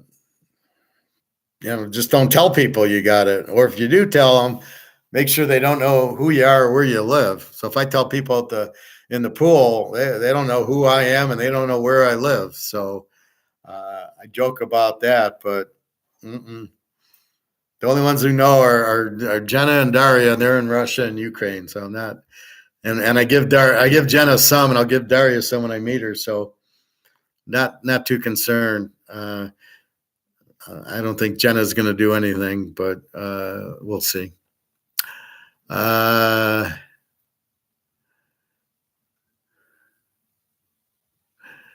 Well, I'm going by what Mark McGuire is saying. So the gold should be there by the second quarter. We're looking at 2,500, 3,000 bottom. Yeah.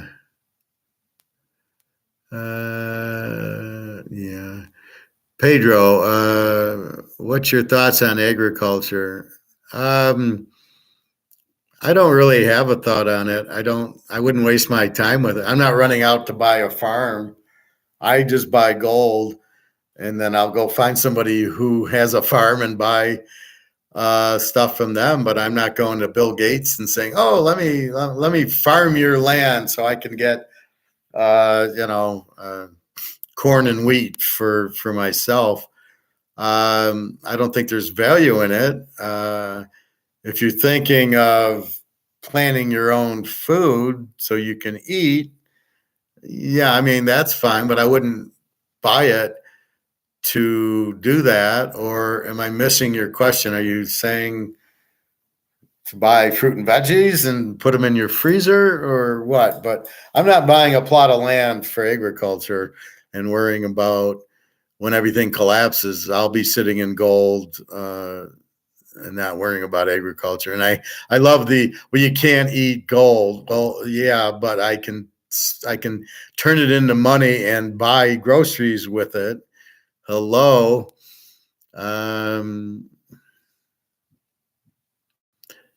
Luke, it better happen this year. If not, I will officially lose my mind. Luke, look at the alternative. If you're still in this, it's worth nothing. So you either stay in this and it goes to zero, or you got gold and silver, which at worst place is going to be 2,500, 3,000. So I don't get it. There's no alternative to it. You got to get out of this is the critical point. You must leave this before it goes to zero. That's your whole objective here. Get out of this before it goes to zero, and you're in the gold and silver, and then you're just waiting for it to go up. And you got to just be patient. But with what the BRICS are doing with gold-backed currency, it's not going to be too much longer.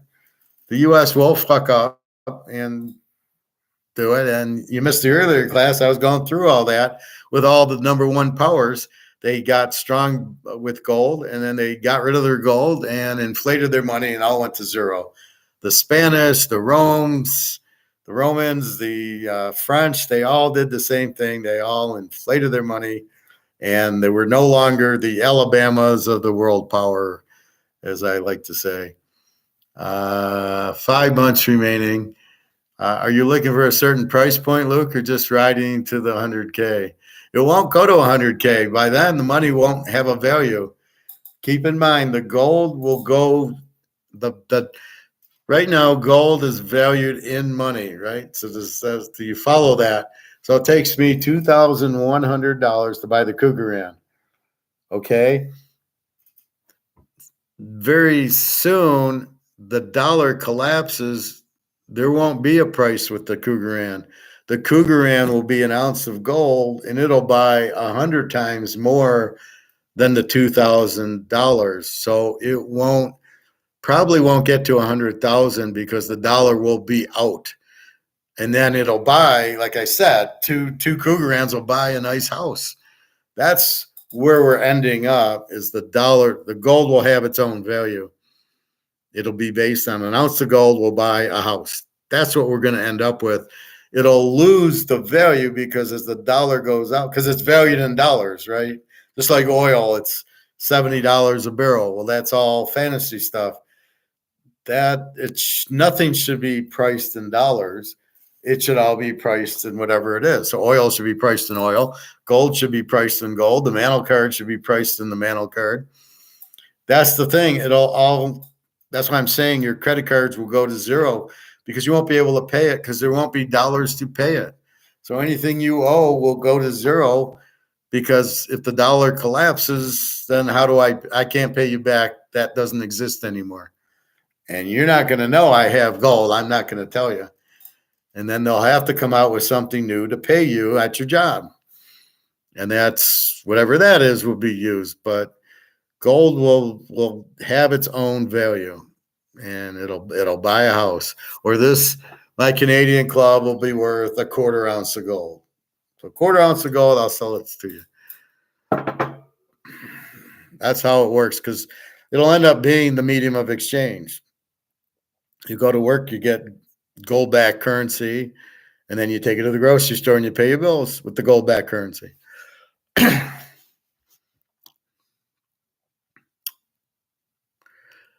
I told her, but she is terrified of getting robbed. Is she worried about getting robbed of her money, of her credit cards, of her debit cards? Is she a professional? And I don't mean that type of professional. I mean like an accountant or a lawyer, or is she a waitress, or what is this girl so terrified of getting robbed? She's getting robbed of her money being worthless. That's for sure. Getting robbed out of the gold, I'm not quite sure why I'd be so terrified about it. Luke, I think with COMEX blowing and true price discovery, we could see Bitcoin like increases 10 to 20, which is in line. Well, again, Bitcoin, we don't know how the price goes up and down. We're not sure. Normally supply demand, if there's more demand than supply, the price goes up. So if my supply's here and my demand's here, my price has to go up to demand. Is that what happens at Bitcoin? I don't know. The problem with Bitcoin is nobody wants to sell it. They all think they're going to make a fortune. So here everybody has the Bitcoin. So if you do want it, I don't know, he's just holding it. They're all over here. Is there more demand than supply? I mean, I have no idea. That's what should make the price go up, right? So again, if I have 150 people wanting this Mahomes card and they only made 50, the price has to go up because there's more than 50 people who want it. And more than 50 people want it because it's only 50 count. So I wanted it because it's limited to 50. So I know the price is going up. He wins this Super Bowl, the price goes up even more. I hope it somehow is revalued overnight and we all are surprised. Well, I think that's what normally happens is on the weekend. So Friday, the price is 2,100, and then Monday the price is 2,800. And that's what they normally do with the stock market, right? How many times if you're woken up, not even woken up, but it'll be like $120 a share, and then you wake up and it's at 80. How many times have you seen stocks do that on you? So yeah, it'll probably be something like that. But just keep your eyes on BRICS. They'll let you know. They'll come out with the gold-backed currency. They already want gold for oil, so it's getting very, very close. Probably. Well, it's bricks, basically. Bricks is the key. Barbara, are you accumulating? That's so hard to believe. An ounce buys a house. The world will freak. Well, but it'll show you that the value, here's what I'm showing you, right? So what do I show you? So would you believe the price on these two cards? So what do you think of Jordan? 500,000. That'll buy a house, won't it? The Montana, maybe two Montanas will buy the house, but the Jordan's 500 grand. That's going to buy a house for a Jordan rookie card. So why is it so hard to believe gold will buy a house when the Jordan rookie card will buy a house? So keep that in mind. It's not. That's why I don't have any hesitation that gold will go up. It's so far undervalued because they keep inflating it. So to keep it at 2,000, it is not anywhere close to the real price. That's my point. It's 20,000 easily because as everything's getting more expensive, gold isn't. That's my whole theory.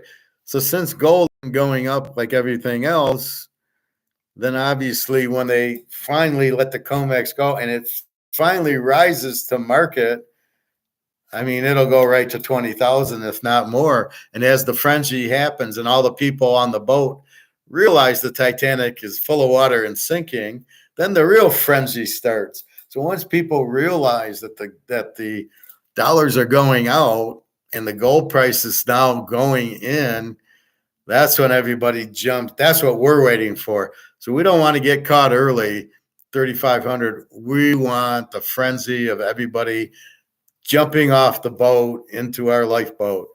That's what we're waiting for. And God knows what that price is going to be. It'll be huge.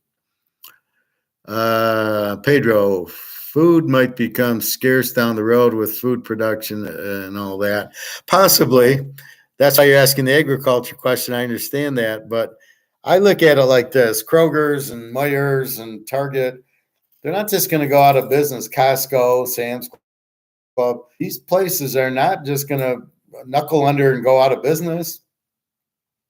They will look for ways to get food produced and delivered to the stores. Now, it might have to be priced in gold-backed currency or something, but there's no way. These companies they're billion-dollar companies. They're not just going to go out of business. That's my point. That's what nobody really understands. So if you think Kroger's is just going to roll over and say, oh, well, I guess we're out of business, bullshit. They're going to sit there and find a way, if they got to go to Bill Gates or whatever, to get corn and Cheerios and Oreo cookies and milk and ice cream. I mean, they're not going to just roll over and die. That's my point. Just like the car companies, they can't make money selling these electric cars. They're not just going to go out of business. They just told the government to fuck off. We're not going to make electric anymore. We can't sell them. We're going to go back to the gas cars. So they just said, fuck you to the government. We're not doing electric. And that's what's going to happen with Kroger's and Target and everybody else, Costco. They're going to say, fuck you. We're not going to do whatever it is that you want us to do. And they will get the food in because that's how they make billions of dollars. So they're not going to just roll over. That's what we have going for us, is that these companies making billions of dollars are not just going to roll away. That's the point. So anybody saying that, I don't believe that for a minute, that you're not going to be able to go to the grocery store and buy food. Maybe you can't use the dollar. Well, we can use the dollar now and it's worthless. I just went and got some food and I used this and they took it. And, it's up to the U.S. to come out with a new dollar, hopefully gold back, except they don't have any gold. Although I think Goldman Sachs and JP Morgan, probably Wells Fargo, probably have gold. They're probably the bullion banks that are buying it at these cheap prices. The central bank has no gold, but I would imagine, I know JP Morgan's not stupid, or Goldman Sachs. They probably have gold, even though they're Keynesians. At the end of the day, even the Keynesians realize, oh, fuck, I better buy gold. We fucked up the dollar. They can only be so stupid, right?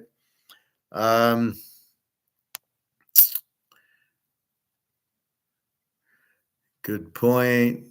Mine and Pedro's cards will fly along with metals once prices get unsurpassed. Yeah, I mean, that's the idea. Bobby, your cards are gold anyway, Bobby. Come on. Luke, it very well could turn into a frenzy. Well, it will turn into a frenzy. There's no question about it. Because people are all in the dark. Now, I'm not sure how many are really in the dark. I think more people are buying like we do in our little class here, and then other people buying. I mean, I go to the coin store, he's selling gold. So I think there's more people buying than we realize, but I think the frenzy is still there because I think this is the whole world, right? So in Germany and France and Italy and England and Japan, they'll be buying gold too because their dollars are worthless. I can't believe Japan's still in even a country. They should be bankrupt, and India should be bankrupt already. The euro's bankrupt. I mean, everybody's bankrupt. The euro, I've heard will come out with a gold back euro, but I'm waiting on movement on that. But I don't know if the U.S. came out with a gold back currency, I would run to the bank and say, "Can I get my gold for this dollar?" And we don't have it yet. We're waiting. We're waiting to get the gold in. That would be their answer. Here's $100. I want the gold. I want to make sure that I'm getting gold for my dollar before I exchange a gold ounce for $50,000. I want to make sure you got gold in there. You got to be very careful though when the price of gold goes up. You don't want to return to this. This is zero, so I don't want to sell a gold ounce for 50,000 of these. Unless it's to pay something and I need the money right away. I want to put it into the gold-backed brick currency or some other gold-backed currency. Maybe the Swiss will have something, but I don't want anything to do with this crap that isn't backed by anything. You don't want to, and then what's the point of getting the gold to go up? And then you got 50,000 worthless dollars that could go to zero on you and you could lose your money there. So be very careful when you do sell it, what to sell it for. It's best if you can buy a house like Luke wants to and just say, here it is, give me the house. That's ideal. Or buy a Mercedes or something. Then you don't have to worry about it. But really, the last thing you want is pay. You don't want paper money unless it's backed by something.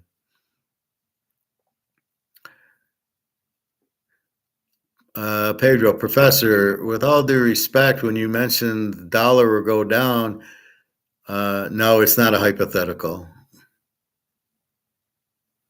No, it's going to zero. That's a fact. I don't make hypotheticals. Everything I tell you is what's going to happen. It's what has happened.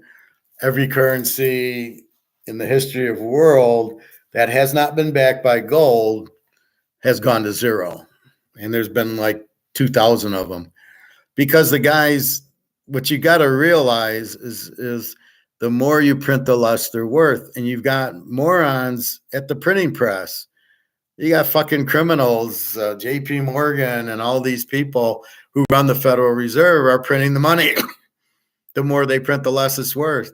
This is not hypothetical. This is how it's survived this long. We don't know. This is what will happen and going to happen, and it's going to happen very soon. Once the bricks come out with a gold-backed brick, the dollar's gone because nobody really. What'll happen is nobody will want it. This only carries a value because people want Mahomes and a limited card. People don't want Chris Carter so much. So this might not have as high a value because I'd rather have Mahomes than Chris Carter, right? And this card is this is only 138 Chris Carters, right? You see right there, 138. And yet I bet it's not worth anywhere near the Mahomes card. And I don't know, is this a rookie card? No, this isn't a rookie. He came in earlier. This is just a a Vanguard card. I got the Brady rookie out of this. I was all excited.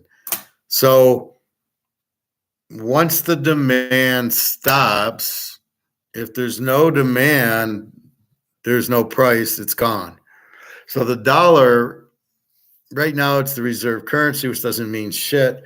As you're printing it and printing it and printing it, people use it, but are now becoming aware of it. So once the foreigners sell their stocks and bonds and in the bank, and they sell it to get out of the dollar, brings back $130 trillion of inflation. Who's going to want it? There's no value in it. Once people realize the dollar has no value and is worthless, nobody wants it. Once nobody wants it, there goes the value. So the value is only there because somebody wants it, right? The pen, somebody wants it. I'll pay $4 for it. So, but if nobody wants the pen, it loses value. It's all economic. It's all free market, right? I only have a value of this. I'll sell you my Canadian Club 12-year, but if there's no buyers, I can't, then it's got no value. But since it's a 12-year in 1997, and now it's 30 years later, is there value for it? I don't know how much, but yeah, if there is, I can sell it. It's an asset. So yes, you can. It'll eventually, nobody will want it. When nobody wants it, it's gone to zero. And that is coming like every other currency that fucked around. If you want to, go look at Greece, go look at Venezuela, go look at Zimbabwe, go look at Nazi Germany in 1923. 1923, wheelbarrow full of money, and they wallpapered their house with it because it wouldn't buy anything. We can go back to the Romans. They took all the gold and silver out of their coins. Wasn't worth anything. This is not like it can happen. It happens. It doesn't happen as much as it should. The U.S. dollar should have been gone in 1971. When you stopped backing it by gold, it basically became worthless. But how it survived just with COMEX and all the bullshit, and that all the other countries went to this. So what's happening is every currency is going bankrupt. The yen, the ruble, the won, the euro, the Swiss franc, the British pound, and the dollar, and the Aussie, and everything else is all going to zero because they're all printing it.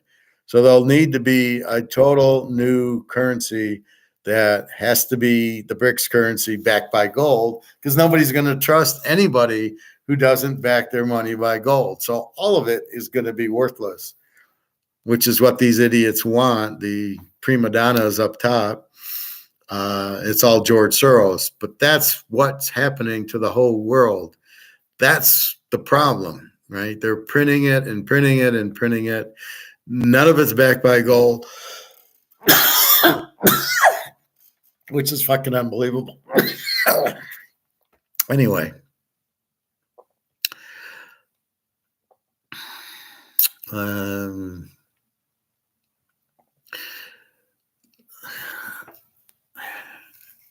John, you know Pedro?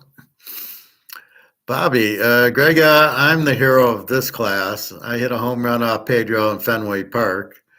I am joking. The professor is the hero here for teaching us all the economics. Thank you, Bobby. Apparently, Pedro hasn't been listening. Well, this is Pedro's first class, so he's still getting his feet wet. Will the banks turn into your coin dealer? The banks will be gone. My coin dealer is the jewelry dealer. I don't know. I don't think the banks, it's hard to say, will the banks turn and now deal in gold and give you, but what are they going to give you for it? My problem is, what are you giving me for my gold? Like I said, I don't want the paper dollars. I only want, like now, the Saudis and the Russians have the oil, right? And when they sell it, they don't want paper. They only want gold for their oil, right? That's where they're headed, is give me gold for the oil. I don't want paper dollars. They won't take US dollars for their oil because they know it's worthless. Putin called it. He said the US dollar is like a candy wrapper. You know, that's the value of the dollar, and he knows that. So they're coming out with gold-backed bricks. because nobody will want the dollar. And when everybody joins BRICS, nobody's going to want the dollar. So it's not that long. They're having a meeting. They're having 200 meetings this year. So 5 days a week, they're having meetings. Russia's now running BRICS, and Putin wants all these meetings to go make sure everybody's on board and make sure everybody understands we are coming out with a gold-backed currency, and here's how it's going to work. And that's what's coming. So realize that. So I don't know what the banks will do because they're not going to have money. So I don't know what they're going to do. Greg John, TK, alligators, I'm scared of. You're a little vampire in there, Greg John. Pedro, I have been listening, but it's too hard to believe what professor is saying. Who are you going to believe? Why is it hard to believe? What's your point? So send some questions of what you're doubting, because I'm giving you facts. I'm not giving you an opinion. I'm not selling you anything. This is not a sales call. This is economics. This is Austrian economics. Bobby, avocado time while I listen. There you go. I had mine earlier. Pedro is the best pitcher. Now, I disagree with that. I think Sandy Koufax was till he hurt his arm. Luke, like that AVO with a little salt. Oh, avocado. Okay, Luke's getting cute. Bobby, Grega is officially vampiring. Yeah, he does that all the time. You're welcome, Pedro. Ask your questions. But you can see Bobby and Luke and Grega, they already understand, and they're trying to help their friends. But this is not, I am not shoving smoke up your ass so you buy gold and silver from me. I ain't selling my gold and silver. I went to the gold store, and I always check in, and they're always happy to hear from me. Believe me. Where have you been? It's been 2 weeks. And they are low on gold, and they asked me for one of my gold Eagles, the 1 ouncer. He says, I'll give you 2,000 for it. And I go, add a zero. I'll sell it to you for 20 grand, not 2. I'm not looking to sell my stuff at these cheap prices. The 2,000's a joke. So Pedro, just ask your question.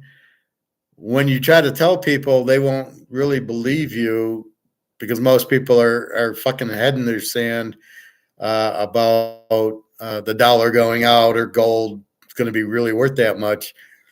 But you've got to understand the breakdown is you can't print gold and silver, and you're printing the dollar. And ask the Romans what they thought, that they could not go broke, or the French or the Spanish or the British. When they were the world powers, believe me, they did not think they could go broke. It always happens. It's common because these idiots in charge print, and they don't understand because they're called Keynesian economics. They're communists. They don't understand that you can't. So they think they can print. There's no problem with it. And yes, you fuck the money up when you do that. But you're welcome, Pedro. Bobby, I've been here for a year. Yeah, the professor does not duck questions like Mark McGuire and other YouTubers. Professor, when I met you in Barcelona, I was really hungover. I was okay because I don't drink because of diabetes. I don't want to get it. My dad died like at 62 or 63, and his dad had died. They all died of diabetes. And then I learned what it was, and I learned how to control it with sugar. So I don't really – Jenna, my girlfriend, always questioned it. She's always like, why aren't you drinking? I go, because it's sugar. I don't want the sugar in me. I get headaches. I fall asleep, and it's not good. It's not good for your body. So I don't need it. So that's where I'm at. So that's okay. Luke, what were you drinking? It was in Barcelona. He was probably drinking that Spanish drink, but did manage to overhear your phone. And it was, yeah, I know. Yeah, I remember.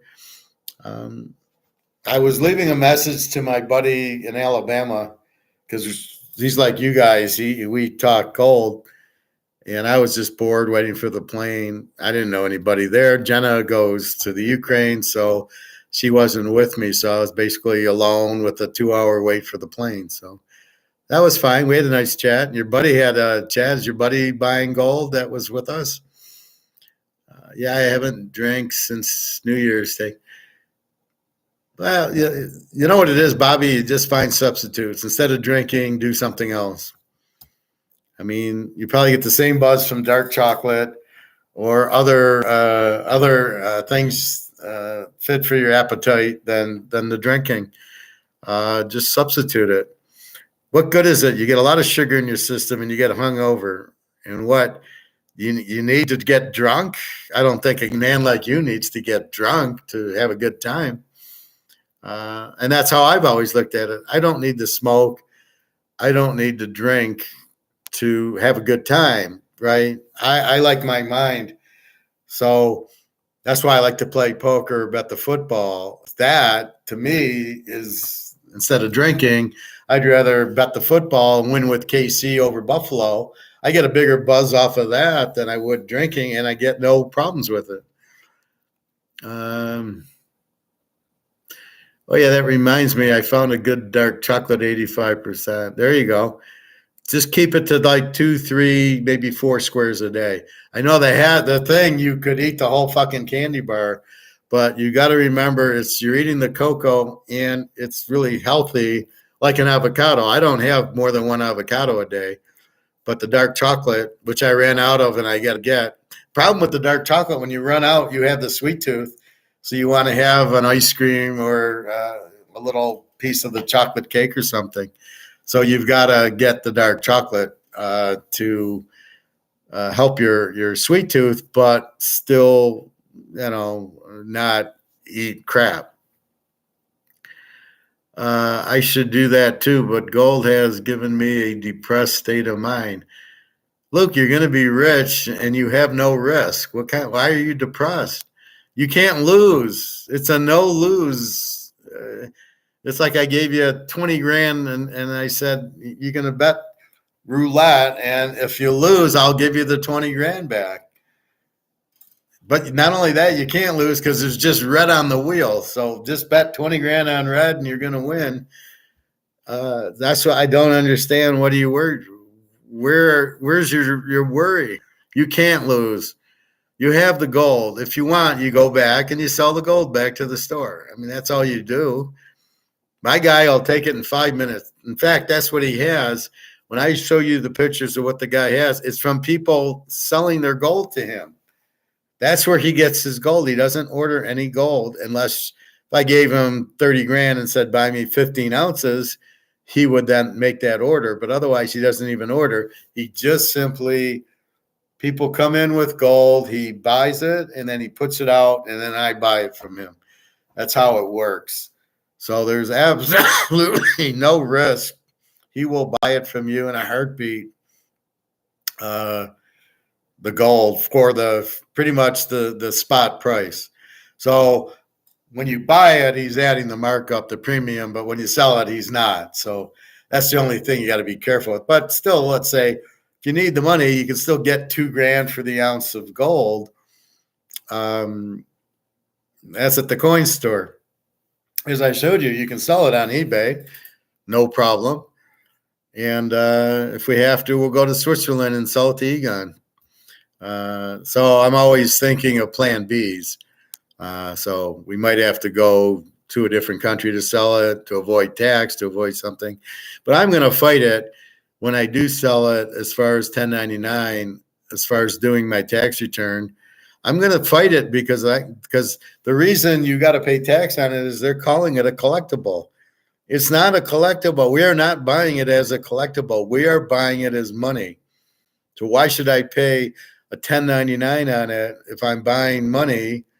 So if I were to buy, if I go to Europe and I get $2,000 of euros, that's money. This is not collectible. This is money. So I don't know why they think gold is not money when it's legally money in the Constitution. So I will have a problem, but I'll have to figure out well, maybe I sell my quarter ounces and I don't have to pay, or there's a certain dollar amount.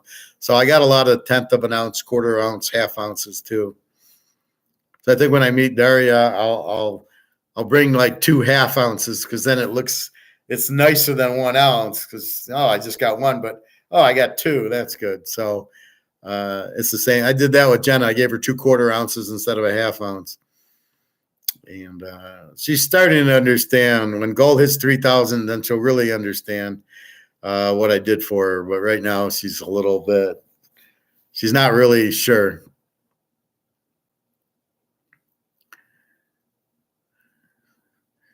The revaluation, they don't want to do it, Luke. You're in a situation where the government doesn't want you to know about gold, but it's the rest of the world who does. So you've got to just wait. But you shouldn't have there's no risk. You have no risk. Just you're gonna get rich, and just relax on it, basically. In football news, the Falcons just passed on Bill Belichick and hired Raheem Morris. Oh my God. Okay, what's going on in the league? Is this like a racial thing where we can only hire I don't know what to call it. I don't want to offend anybody. We can only hire African American coaches? Like, how do you hire Raheem Morris? It's terrible. How Tampa keeps their coaches, I don't understand. He's terrible. Not sure if you remember him, but he was the former Bucks coach back in like 2011. Wasn't he terrible, though? Didn't he not win? And I think he's the Rams defensive coordinator. I met him out here in Tampa. He's a real cool guy. Yeah, but does he know how to coach? So why don't we get on the coaching staff, Bobby? I can be the offensive coordinator and you can be the defensive coordinator.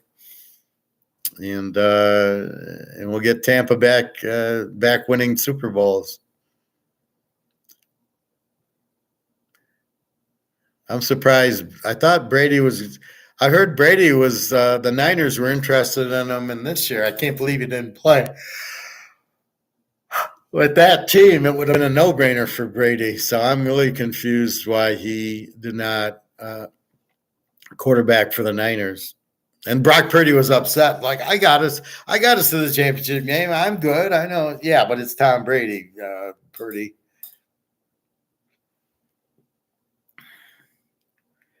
I jinked the hell out of him, told him he was doing a great job, etc., and he ended up getting fired a few months later. Hey, boy, Bobby. See, now you're stoic. So now you wouldn't tell him what he wants to hear. You would tell him the truth. You'd say, you suck. If you even talk to him. I don't know if he's worthy to talk to, Bobby Bo. I stoked somebody in the pool today. She started vampiring me. So I'm running, and then she comes in and she starts to, the water's cold today. And I'm like, vampire. I'm thinking to myself, vampire. Then we cross again. She says, the water's deep today. And I think I'm going to go take a hot tub because I'm cold. I just remained stoic. I'm thinking vampire. And then she went out into the hot tub, and I just laughed. I was like, what am I going to talk to you about? I have no interest in having any conversation with somebody saying the water's cold, right? Where are we going with this? Oh my God. He got canned later that season. Yeah, that meaningless chit chat. Oh my God. I mean, I can't take it. I don't like, it's just, there's no point in it. What are we going to waste our time? And what am I going to learn from you? Basically, I don't need a friend who chit chats and vampires like Greg and John. So what am I going to learn from you by doing this shit? The water's cold. Yeah, I get the water's cold. What am I going to learn from that? So if it's not something that really is going to help me, what's the point of having the conversation? Bobby Bo, I was around some family last weekend and they were talking about all types of vampire. Yeah, you just put the earplugs in your ears. That's probably why little kids Like you see, they put the microphones in their ears so they don't have to get vampired. Luke, Bobby, did you get along with Jim Leland? I met him in a Pittsburgh airport, and he was super nice. Still working some with the he's a consultant for the Tigers, so if they need to, he probably helps them. Hey, we need a left-handed hitter or something. I needed a nap after waking up from them. Exactly. Yeah, like you, Greg and John. Jim is a cool guy. He seems like one. He seems like he's no bullshit. He gets to the point, and he's been very successful. Him and his buddy, what's his buddy? The other coach was that the Cardinal coach? God, I can picture him. Fuck. I don't remember who the coach was. I was going to say Dick Williams, but that was before. So it's the other guy. Tony somebody, or I don't remember. Anyway, he was the Cardinals coach, won a few Super Bowl, a few championships. Well, it's funny. He used to smoke, so he was thin but not healthy with smoking.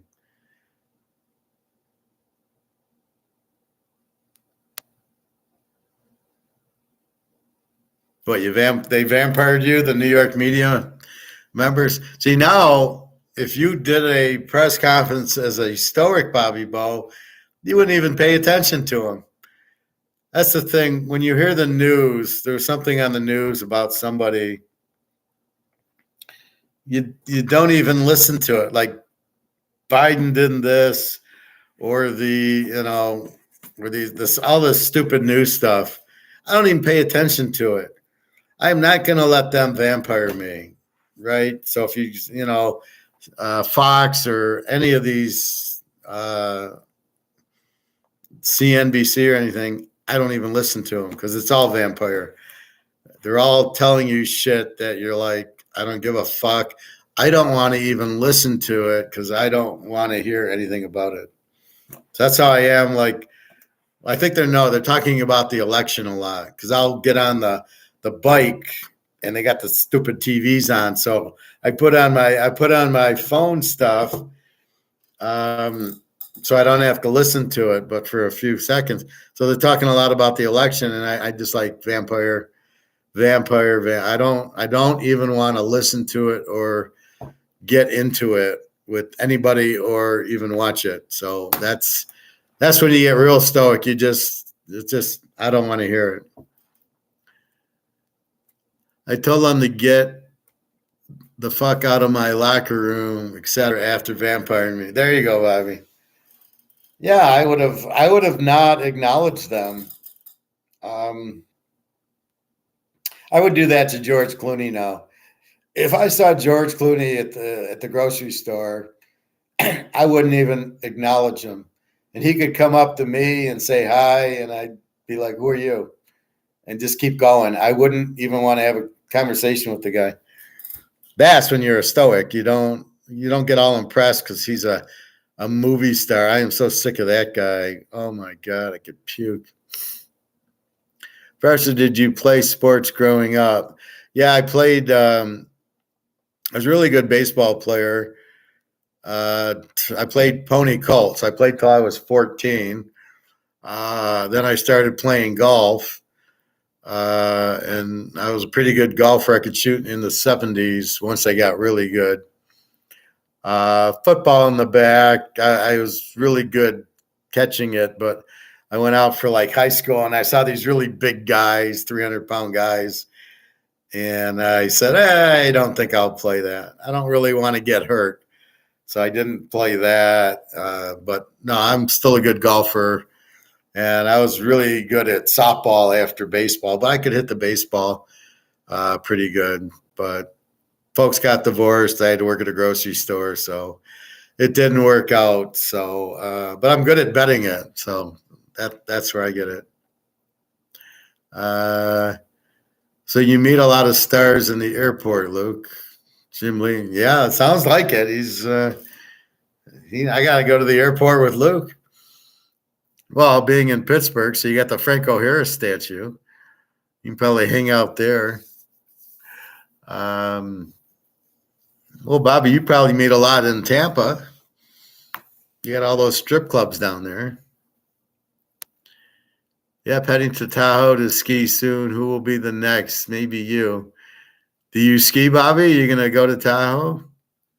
I've never been. Tell me about Tahoe and Reno, Luke. Is it like if you were going to go to Vegas to gamble and you said, let me try Tahoe and Reno, is it worth, instead of going to Vegas, going to Tahoe and Reno to like bet the football games, play some poker, eat?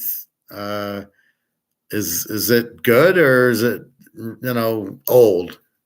I'm always curious about that.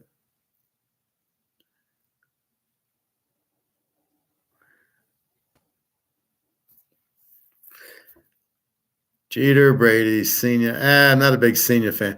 Well, how about The Rock? Have you met The Rock? Has he smelled what you're cooking yet?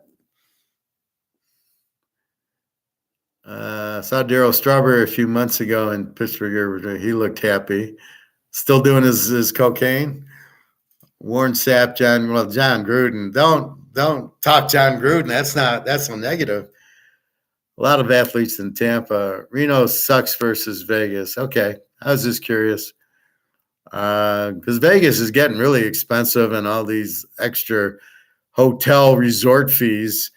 Oh, a $50 room at the Tuscany's $150 with the resort fees, which are just bullshit. And of course, my buddy Terry Hulk Hogan, the Hulkster. Does he buy gold? Ask him if he buys gold. That's too bad. You could have probably met the Macho Man because they were buddies till he died, unfortunately. There's nobody to meet in wrestling now except for, The Rock and Stone Cold and The Rock's cousin. What's his name? I haven't watched it in so long. With the Superman punch guy. What's his name? I can't think of his name. Reno sucks. I met Mickey Mantle at the car show as a kid in Brooklyn. So did he autograph your card?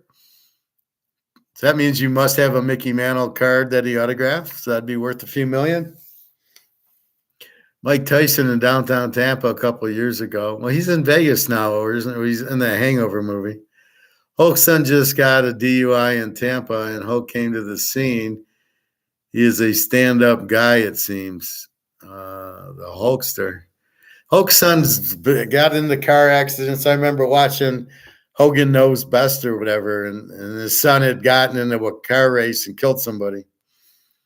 Yeah, I actually watched that video last night. The video of the Hulk's son. Yeah, it's cool meeting the celebrities.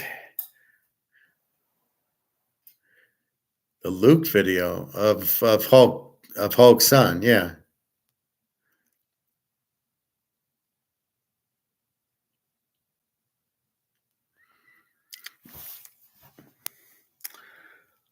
So anyway,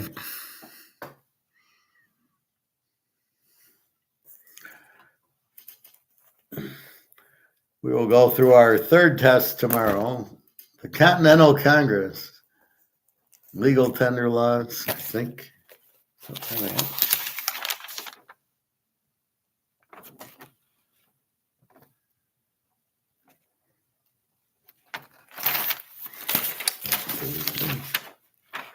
So did you like the history parts?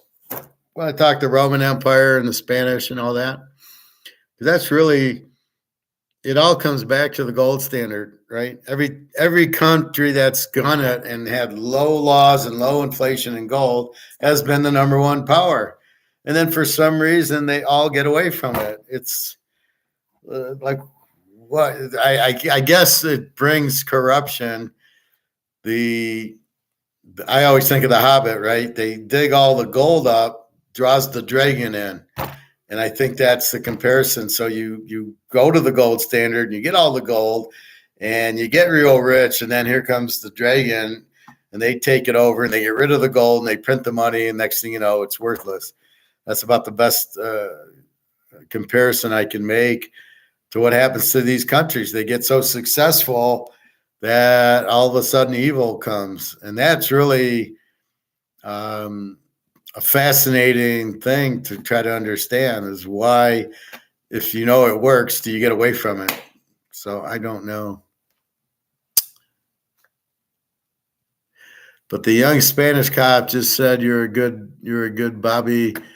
Have a good night, man, and let me drive off. They say history always repeats itself. Well, I agree with it. That's where I'm coming from. So when Pedro says, is this really going to happen, or is this your opinion? I'm bringing up where it's happened over and over and over and over. That's why I'm bringing it up. I just named you the Romans, the Spanish, the French, the Amsterdams, and the English. All were number one with the gold and all went out. That's what I'm bringing and trying to show you. And that's why I bring the Titanic, because the boat hits the iceberg and it sinks. It doesn't not sink. So any boat that hits an iceberg sinks. So that's what you say there is I'm telling you, the dollar is the iceberg. The dollar got hit by the iceberg. It's sinking.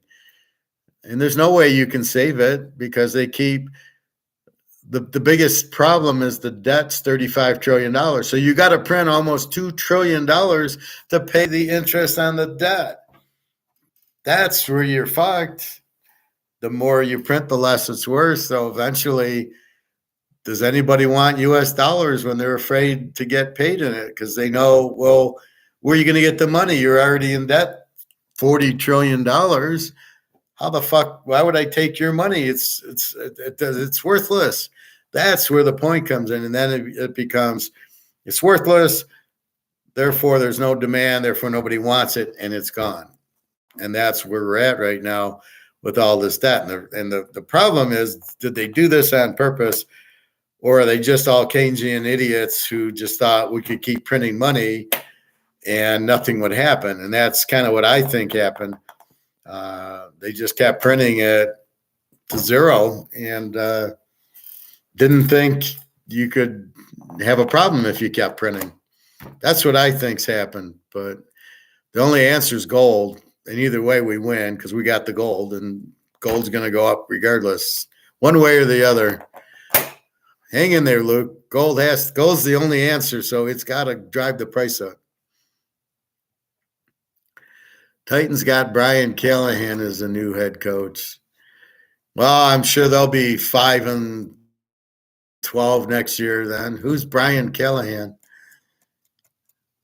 It seems weird that these guys just go from one team to another. They're not bringing in anybody good. Tennessee's coach, who's this guy? I mean, the only one that I think did good is San Diego with Harbaugh. That makes sense. Why didn't they get the Washington coach or the Georgia coach or somebody, or Nick Saban? Why didn't Dallas get Nick Saban? I would have gotten Nick Saban for a couple years. You got Nick Saban and coaching the Dallas Cowboys. They're going to do well in the playoffs because they're going to have defense. And that's what I would say. But he hasn't won anything at Alabama. They haven't won a national title in 6 or 7 years. So I don't know. But, yeah, history does repeat itself. That's why you take history. So you see if A and B happen, C is going to happen. And that was 50 years ago. Now you see A and B happening. You know what's going to happen, C. And I do it all the time in football, right? I see, Mahomes is an underdog, and he wins every time he's the underdog. Oh, Mahomes is the underdog this week. Or we look at last week. Mahomes was the underdog last week. Oh, okay, I guess I'll bet Mahomes. Oh, they won. Now they're the underdog this week. And history shows that when he's the underdog, they win. Because his offense always puts pressure on the other team, but now they have a good defense. So exactly what you're saying, you use the history to repeat, and there you got Detroit going on the road. The history is they'll lose, and the history in KC's they're the dog. They'll win. It's as simple as that. The best quarterback generally wins. The only time that didn't work, I think it was 87. The Giants were 86. The year the Giants went to the Super Bowl, they knocked out Montana, Jim Burt, and they had Lawrence Taylor. And that was really the one time Montana didn't win, but that was at New York. But I don't see that happening here. But that's, it took a Lawrence Taylor to beat him. And he even beat the 84 Bears, but he couldn't beat the 85. I don't think they were even in it in 85. I think they beat the Rams and the Giants. They didn't play the Niners in the playoffs. Maybe that was the year. No, Montana got hurt when they went and beat Denver in the Super Bowl. Anyway, it's exactly why you learn history. That's why you got to learn the lesson. And once you've seen it before, you know what's coming. You've seen it. And that's where you go with it. So I was pretty happy today. I had a nice chat with Daria. I said, why didn't you text me? And she says, well, I wanted to wait for you to get up. I didn't want to text you while you were sleeping because then you wake up. I wanted you to have a good night's sleep. And I said, now that's a nice, we had a little chat. She said she got the passports are coming. They're here tomorrow, but she'll get them Monday. She says she's got to get the dates from school. And then she says, I need the name on the passport. Next week, I'll book my flight to Turkey. And so I'm all excited, in a good mood. And Kenzie still she says, I still want to meet, but I need money. And I'm like, hey, Kenzie, I don't even know it's you. I got a girl in Russia and a girl in the Ukraine who I get videos and pictures from. I know it's them. And then I got you, who you won't send a picture, a video, or a phone call, and you want me to believe it's you. That's history repeating itself. I would send her money and get nothing for it. That's why you got to be careful of these scam girls. If they won't talk to you or send you a picture or video, fuck them. They're not real. And again, and I won't let history repeat myself. I've done that before, and you never hear from them. That's why I go with Daria and Jenna. I meet Jenna a lot, and then I'll meet Daria. And I'm not worried about meeting Daria. Like Jenna, all those girls in Europe, when you get them a ticket and I'm going to meet you here, they're always there. They're at the airport. They come in. You have a good time with them. I've never been stood up by any of these European girls that I've met. Well, actually, I was stood up by Irina, but I think she was married at the time and didn't tell me. She says, I didn't think you'd come all the way halfway around the world to meet me. I go, why not? So that was the only one. And her excuse is she was married, which she is. I've seen that. And anyway, it's just have fun, but that keeps me in a good mood. Anyway, so what do we got here? 3 hours and 40 minutes. Yesterday there was nobody on. It was crazy. I didn't know what to do. I'm like, well, I'm going to keep talking, but I'll see how many people came on, because I know people watch. That's the point of it. It's even though it's live, you can talk to me now. People who aren't around now can watch later. And so I don't mind doing it this way. Luke, Professor, instead of Vegas, you should go to Reno, gamble a night, and head to Lake Tahoe. It's incredibly beautiful, even better in July, August if you don't ski. There's an awesome Hyatt Regency casino there. Well, that's what I was asking you, Luke. So Reno's the casinos. I think there's 4 or 5 around the lake. And then, go to Lake. Yeah, that's what I'm saying. It's tucked in the woods next to the lake. Yeah, okay. Yeah, that's my point. Well, you're welcome, Luke. I hope you enjoyed class. But that's what I'm asking, because Vegas is becoming ridiculous. Just to watch football there, they want like $150 to sit in the chair to watch the game. Are you kidding me? And then you can't get drinks at the sports book anymore. They want to charge you. So the only place you really can get it is you play poker, and then you can get the drinks. I don't even know if they charge or not anymore. They used to not charge. I think they might charge. I don't know. Yeah, you can get popped there or whatever. But yeah, I haven't gone to the casino in a while. I would rather buy silver than risk my money at poker. That's what I'm finding. So I'd rather go buy $300 worth of silver than playing $300 poker, or buy my 2/10 of an ounce golds and get more gold. But anyway, so 3 hours, boom, good class tonight. I hope you enjoyed the history part of the economics.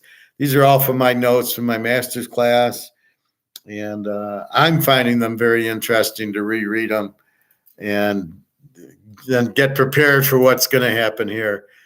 But, that's where the Dark Ages comes, when Rome collapsed, and then you see what happened.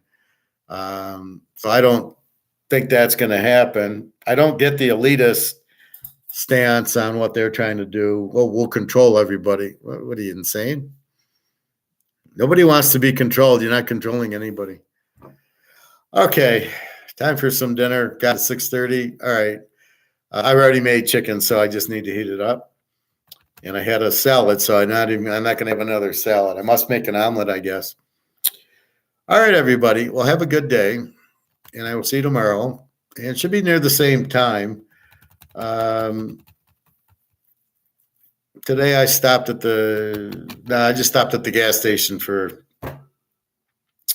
a diet pop. So, not sure. I got to get dark chocolate and some more pita bread. All right, I might run out just to get out. Okay, everybody. Well, hope you learn. And again, this is not an opinion. This is all fact. I'm telling you. I'm getting very detailed. You print the money, it becomes worthless. That's a fact. That's not me. I'm not guessing on anything here. This is what will happen. And that's why I show you Alligator and Egon. We're talking the same thing, right? But I'm giving you a second, look, I say it and Alligator says it, or Egon says it. So then you go, wow, it's not just Professor, it's also Egon. And keep in mind, the news doesn't want you to know that you're getting fucked over. So you can't watch CNN or CNBC, any of those communist channels. Forget about it. We know what's going to happen. We just relax, buy your gold, put it in your safe, and off you go. And you've got to get out of dollars. You've got to get out of this. That is going to zero, and there's nothing they can do to stop it. And the fact it's a reserve currency doesn't mean shit. It's still going to zero. All right, everybody. Have a nice night. I'm going to go www.teaserking.com, and I'm going to take a picture for Daria before I leave.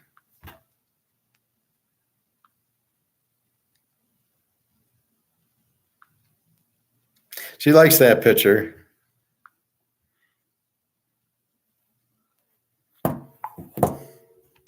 Okay, everybody, take care.